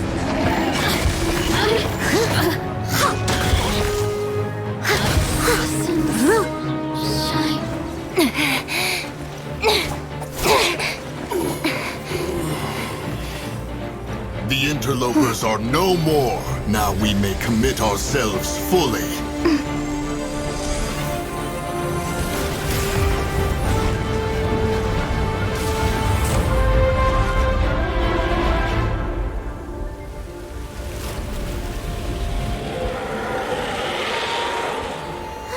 It's working! We just need to keep this up!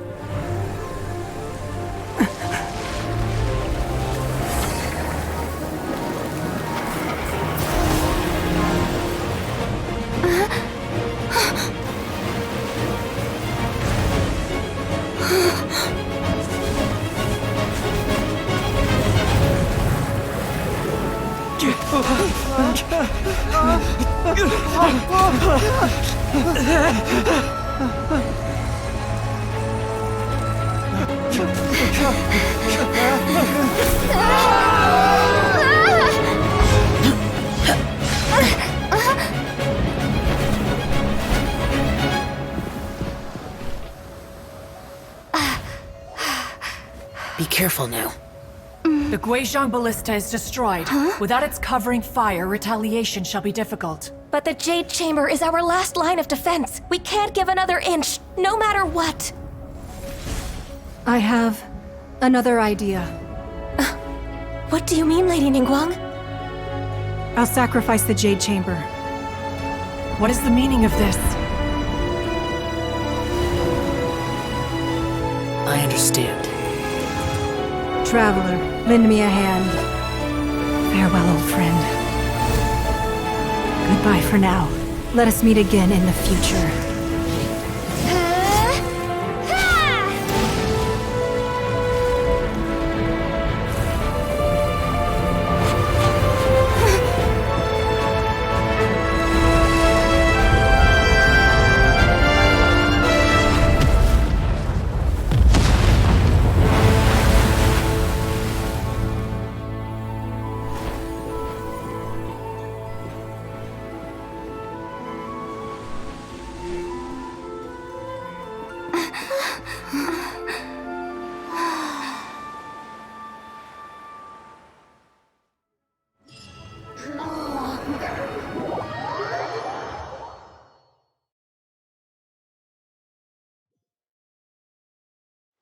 Is it finally over? The ominous aura of that monster has indeed begun to fade.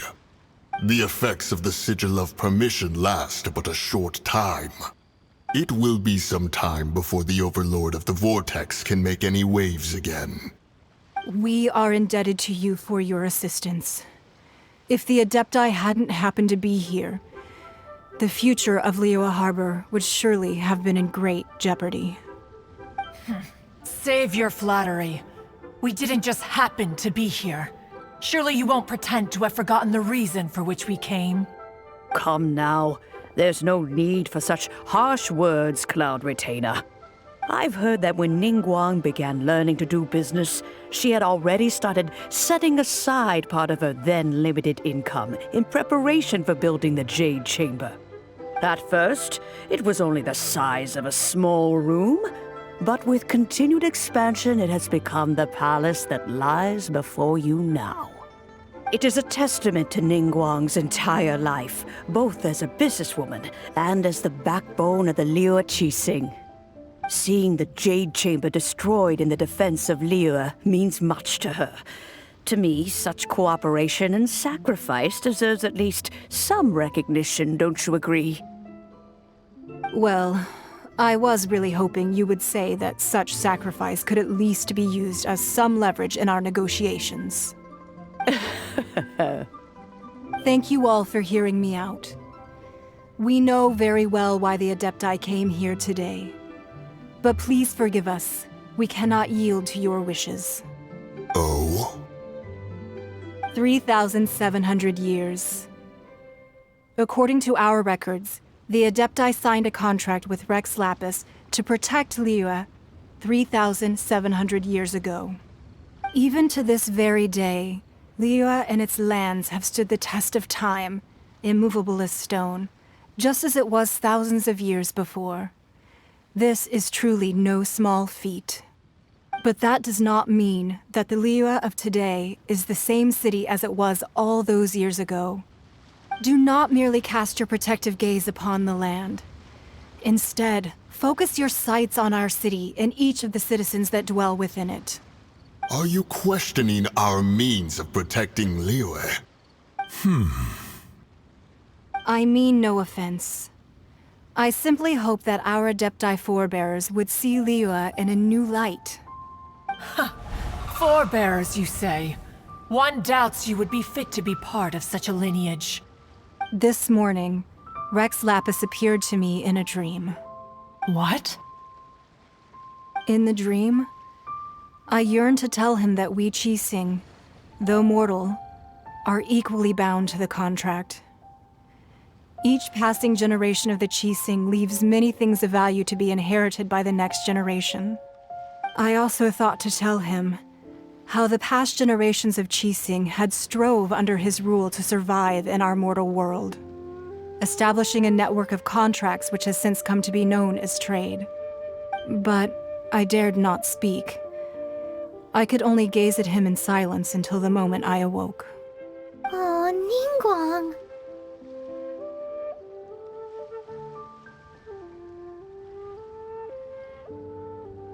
Yet another perspective. What are you trying to say, Outlander? Right! That's something that happened in Mondstadt. It's a story about the Four Winds and the people of the Animal Archon.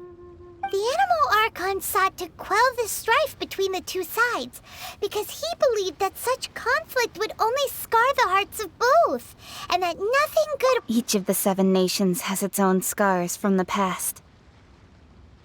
Though your point is the very height of simplicity. As Adepti, we've become a laughingstock, to be chastised thus by an outlander who has lent us such succor. All right, all right. Didn't Ningguang suggest that we should focus on the city and each of its citizens? I know I already have, so why not see for yourselves? I apologize for appearing in full armor. I am afraid I cannot show the proper courtesies. And who are you? I am Feng Yan, a sergeant of the Millelith. I have come to extend my thanks to the Adepti. I thought this battle would perhaps be my last. But thanks to the aid of the Adepti, our forces were not as badly battered as I feared we might be. Although I am a mere mortal soldier, I promise to hold the line and never betray the grace given to us by the illuminated Adepti this day. Huh?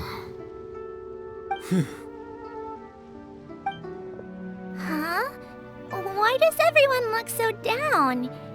Didn't we just beat that big monster? Weren't you frightened, dear? It was quite the predicament. I wasn't afraid.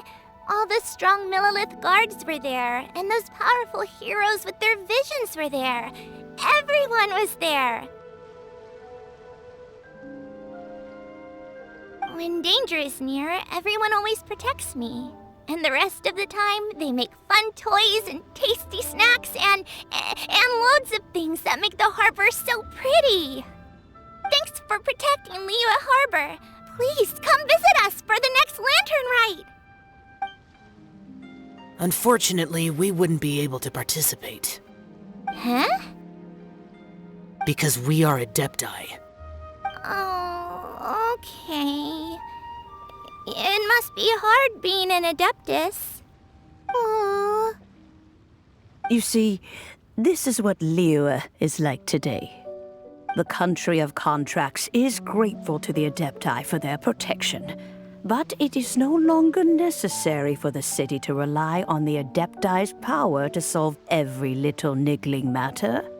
Although their blood is weak, there is still strength to be found in those we call mortals. The time of contracts between gods and Liyue has long since passed.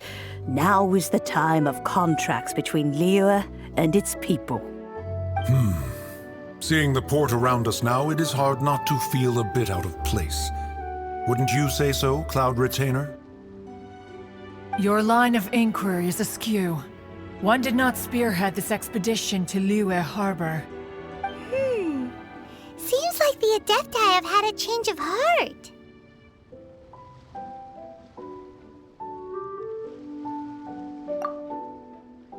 Let us return now. Eager to leave, Conqueror of Demons. Yes, one understands what the Conqueror of Demons means. The city of Liyue has changed much after our long separation. One fears that by the time one finally grasps the new contracts of Liyue, you humans would have once again changed the place beyond recognition. Fair enough. Away we shall, and return whence we came. Since we Adepti have consensus, then one shall persist no further. But how will we ensure that the Liyue Qixing will not simply exploit their power once we depart? In my view, that is still a thing to be guarded against. All right, Mooncarver, you needn't worry. It seems to me that this right of supervision is best left to the people of Liyue.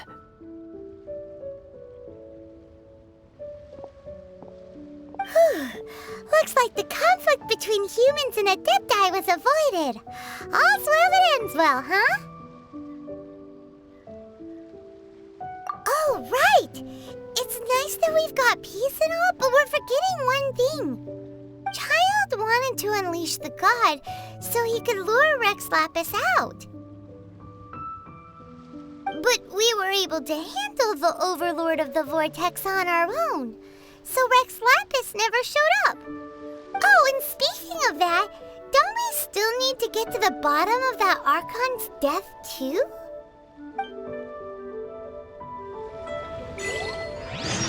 Hyman doesn't get it.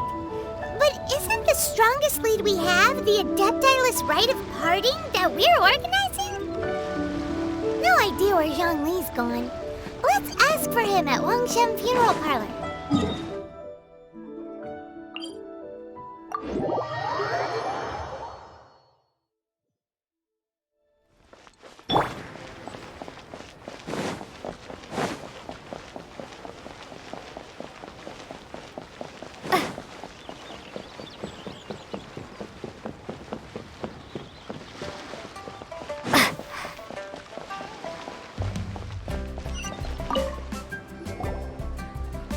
Is there anything I can do for you two?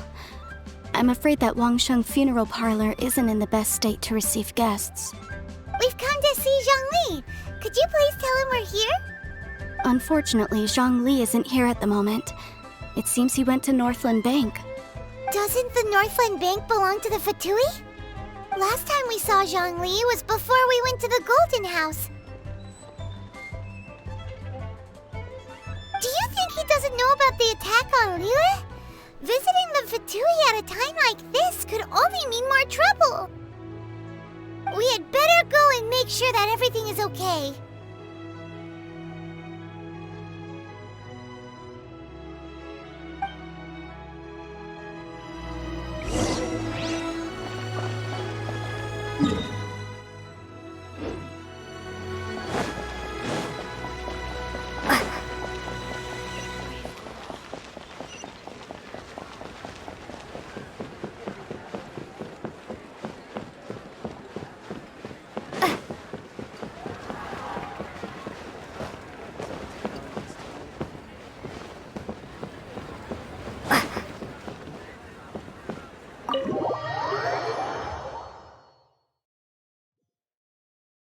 You call this cooperation between Harbingers? Cooperation involves communication, you know. Don't take it to heart, child. Besides, aren't you happy that you got to skip the formalities and bring chaos to the land? I'm sure you must have enjoyed that. Oh, it seems that some of your friends have arrived. Hey, it's Zhongli and Child. And you're also one of the Harbingers? It's you two. I believe we've met once before. In the city of Bards, was it? I'm glad you still remember my name. Ah, right. I imagine that it must have been rather hard to forget watching helplessly as something precious was snatched away from your friend. Well, if it isn't you two. This is our first time seeing each other since Liyue was nearly wiped off the map. This is certainly a bit awkward, wouldn't you say? Paimon knew that we should never have trusted a Fatui Harbinger. Oh, now don't say that. Sure, I may have misled you, but I never had anything against you personally. Besides, I thought we were getting along quite well together, didn't you? Except for that little tussle we had at the end. Nothing personal. We just have different views, that's all. Of course, you may very well hold this against me, but that's up to you. The real deceivers here are Senora and Zhongli. Curse them for leading me on. So actually, I think... Stop wasting time, child. There'll be plenty of time to chat once I'm through here. You remember the agreement, Morax. Now, if you would be so kind. The Gnosis, please. What in the world are you talking about? The contract is fulfilled. That which thou seeketh is now bestowed unto thee. For my promise is solid as stone.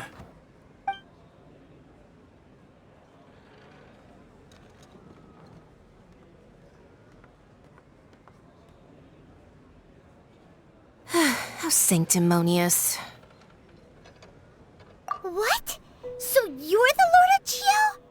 No, wait! That's an exciting twist and all, but why give the Gnosis to the Fatui? I do not give it for free.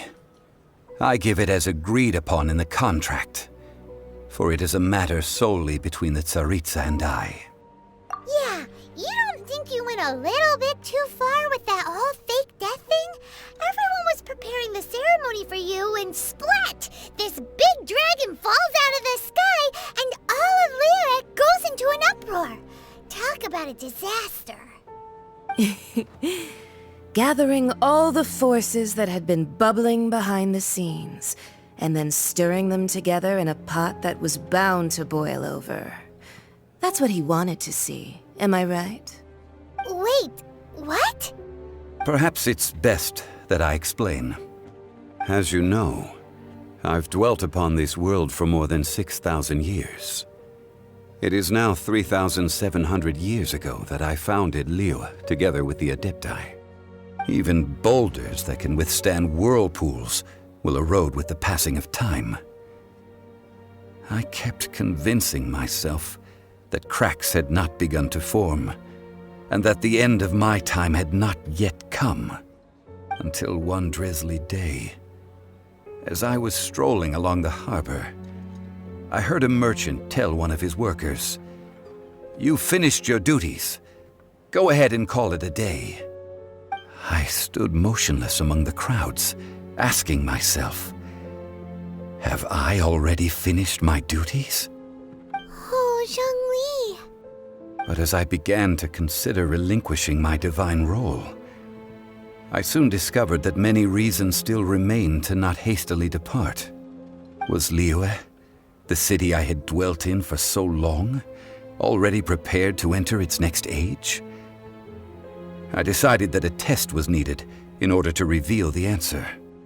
So I feigned my own death, and gathered the cast of Child, the Adepti, and the Liyue Qixing to play their roles together on the stage that was Liyue.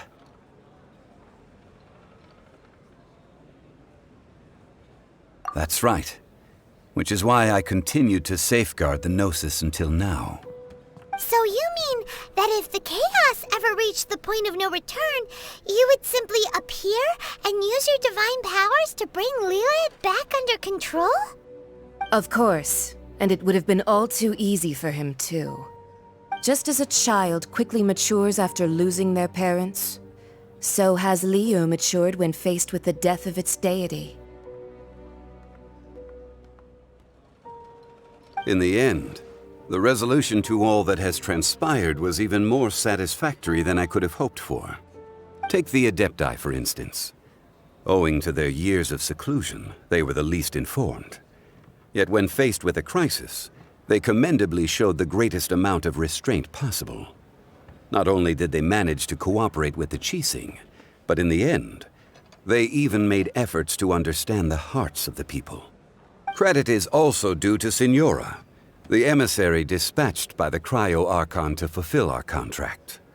At my request, she kept everything she knew in strict confidence. This despite the eavesdropping ears of her colleague, Child. This meant I could remain as Zhongli, even having the chance to fulfill the age-old traditions of Liu in this mortal form. Thank you for joining me on this journey, traveler. All of these things turned out as I had planned. There is only one thing that I had not anticipated, and that was the conduct of the Liu Qixing. I had expected them to do no more than the Adepti, to come to the defense of Liu. But when all was said and done, they seized the opportunity to supplant Liu as divine protectors, and used the subsequent power vacuum left by my death to quickly gain complete control of Liu. Huh? That doesn't sound good at all. Ha! On the contrary, I think it is excellent. I had always feared that it was too soon for them to take over from me. And it was also that which I longed for the most. As such, this is the best parting gift anyone could have given this god of old. Hey, what about me? Doesn't anyone feel the least bit of remorse for deceiving me? You've practically kept me in the dark! I think that thanks would be more appropriate. You certainly played no small part in all of this, wreaking havoc and turning the city upside down. The Lord of Geo ought to thank you for your performance, if anything. If you hadn't created the pressure of a battle between mortals, Adepti, and a god, the lump of coal resting in the hands of the Geo Archon, Liu, would never have been able to become a dazzling diamond of a city. Huh? Just whose side are you on, mocking me like that? Are you itching for a fight?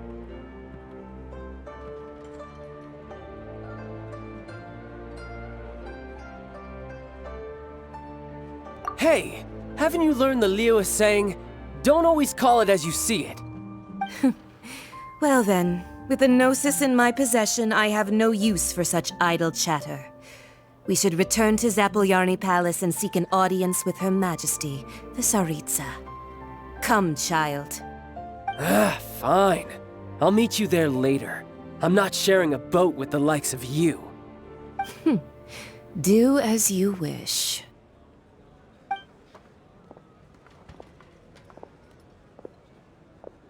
Now then, is there anything else you wish to ask me? Right! As Zhongli always told us, a good trade is a fair trade. Paimon has no idea what could be a good trade for a Gnosis. Realistically speaking, there is no such thing. Huh? However, I am the god of contracts. For thousands of years, I have made countless contracts. If the deal was of no benefit, then I certainly would not be inclined to agree to it. My agreement with the Cryo Archon will be the last of my contracts as the Geo Archon. My contract to end all contracts. As for the bargaining chip that the Tsaritsa used to balance the scales, uncover that answer for yourself in your future journeys.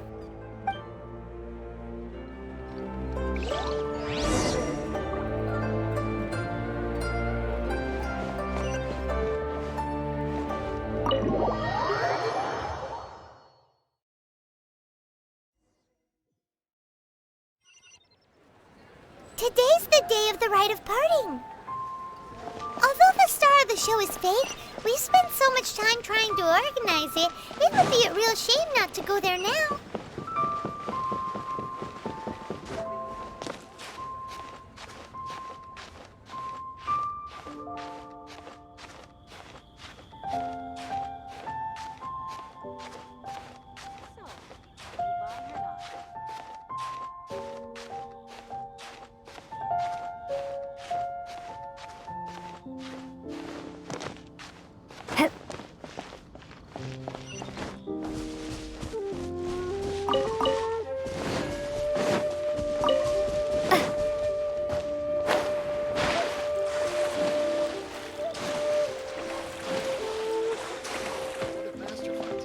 You know that god from the ocean couldn't have just shown up out of nowhere.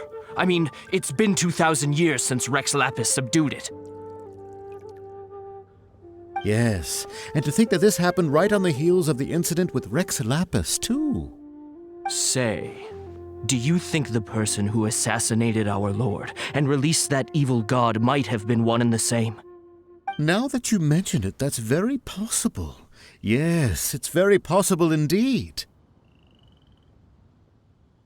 I mean, it all fits together.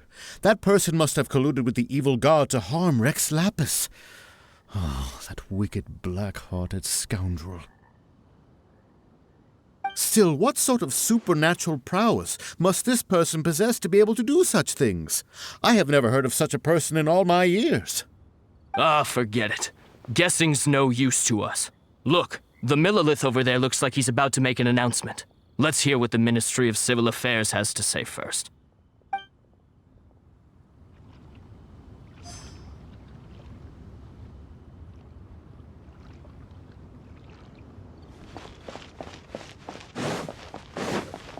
Oh, well, since we're going through with this rite of parting, I guess it means that those rumors hit the nail on the head.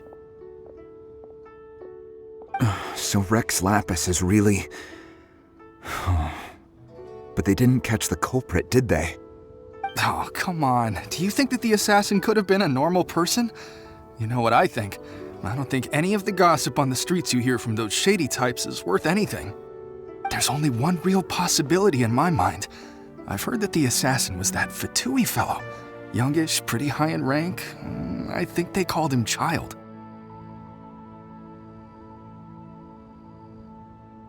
The Fatui? They certainly are very suspicious. Who knows what those greedy, crooked folks... Shh! Lower your voice. If the Fatui catch you in their sights, Rex Lapis won't be around to protect you this time.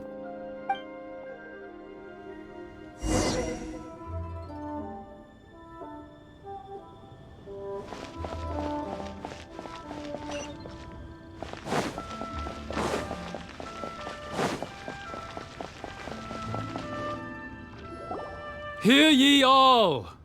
The Qixing's words. Though a dragon soars ageless as the mountains, it too must return to dust.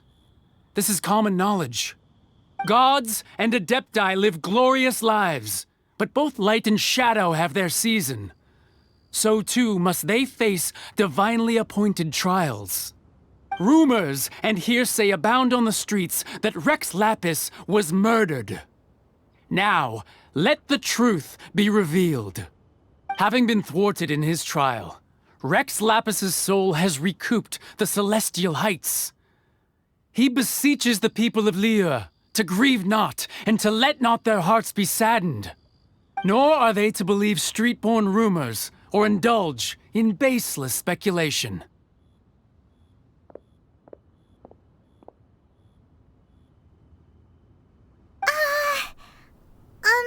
Paimon needs a translation on what the Qixing's announced. So that's how they're spinning it. Something feels off. Why would they suddenly give up looking for the murderer? Not to mention how this excuse sounds like something they just made up on the spot. Could the Qixing already have known that Rex Lapis wasn't dead? But Zhongli said that neither they nor the Adepti knew anything. Did Zhongli tell them in secret after his gnosis changed hands? Exactly, right? Ooh, seems like the rite of parting has been going on for a while now. Let's go have a look.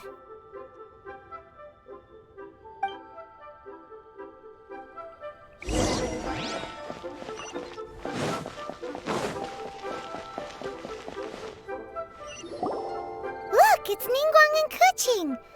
Are they saying something? Are their speeches over? As said previously, Rex Lapis's soul returning to the heavens is the end of the contract. And it is also the end of an era. 3,700 years of contracts burnt and reduced to ash. We, the people of Liyue, were indeed prosperous. But blinded by our prosperity, We forgot that time can be pitiless. The long, unending dream of our Archon walking among us. Now that we have awoken from our dream, we must learn to say farewell. Will you stand with us as we re-establish our contracts? As we build a new age of prosperity? So concludes the words of Her Eminence the Tianquan. Does Her Eminence the Yuheng have anything to add?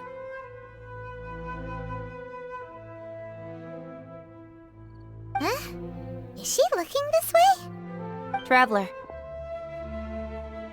Yikes! She really is looking our way!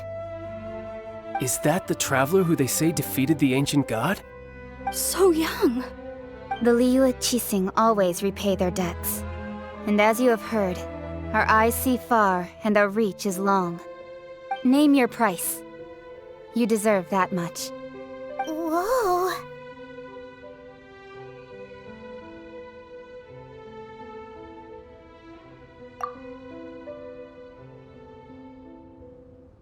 Well, could you help me put up some missing person posters?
Ah, Rex Lapis, Rex Lapis.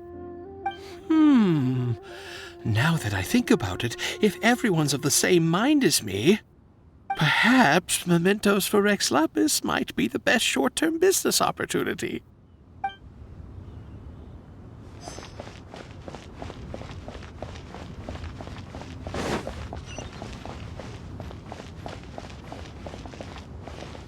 As for the mortals and Adepti of Liyue, what shape shall our relationship take from now on? And to think I'd put my best perfume on before coming here, thinking you'd like it. But it seems as if those perfumes really were meant to be offered to Rex Lapis. Well, that's fine. Suffer no rivals in love, they say. And that's 3 gone in one stroke.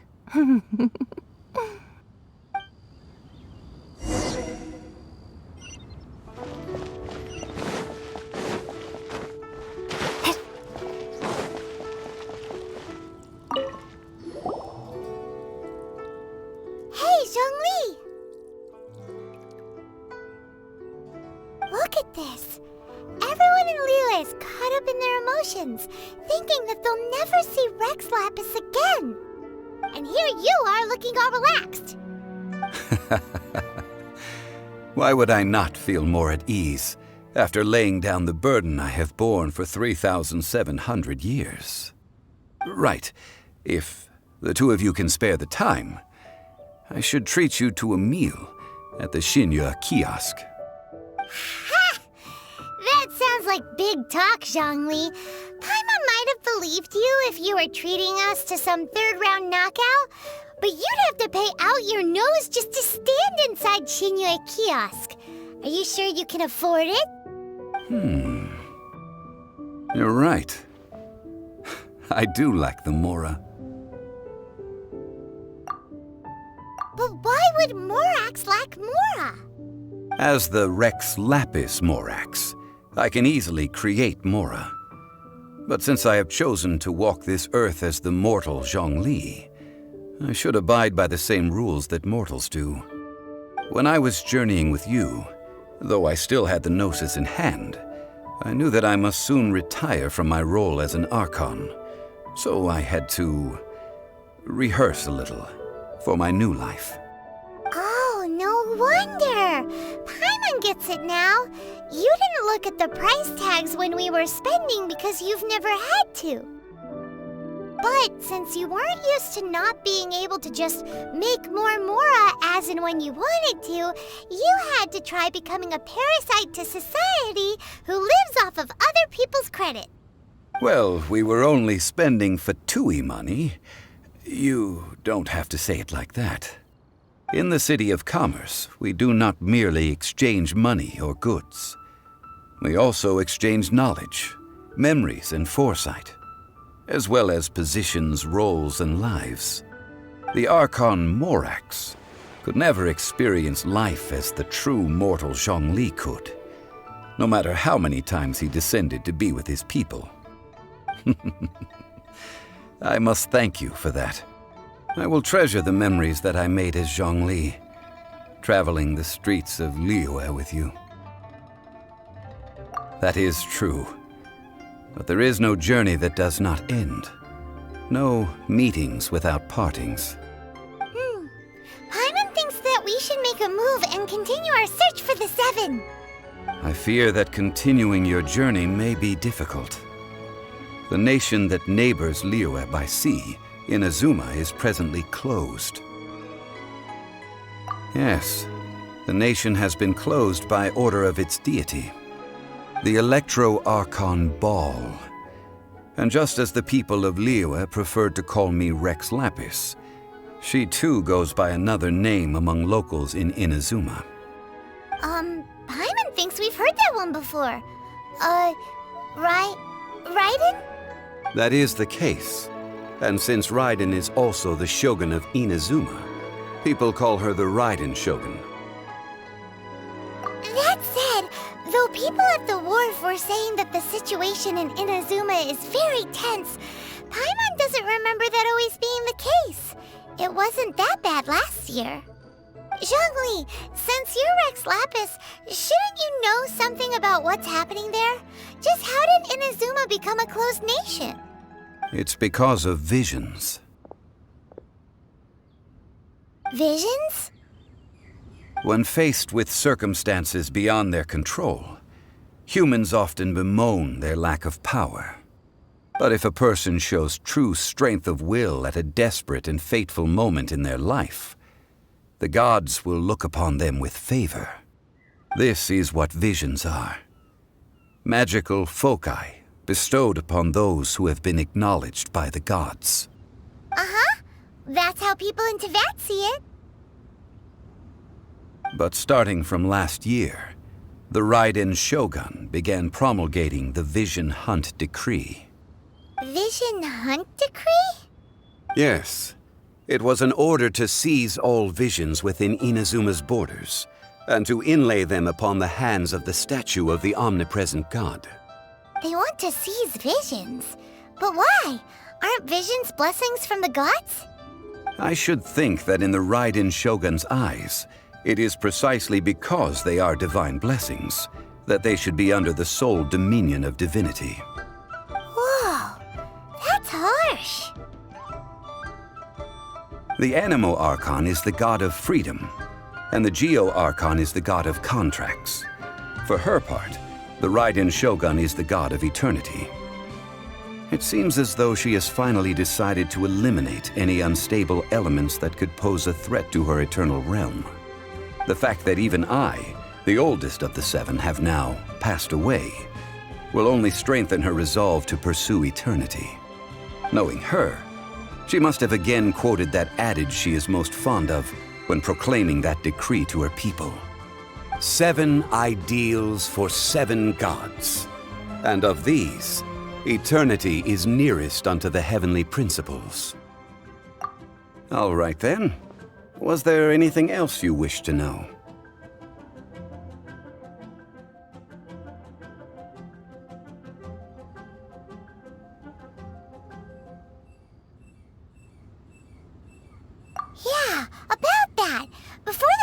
made their announcement, we listened to a lot of people talking on the way.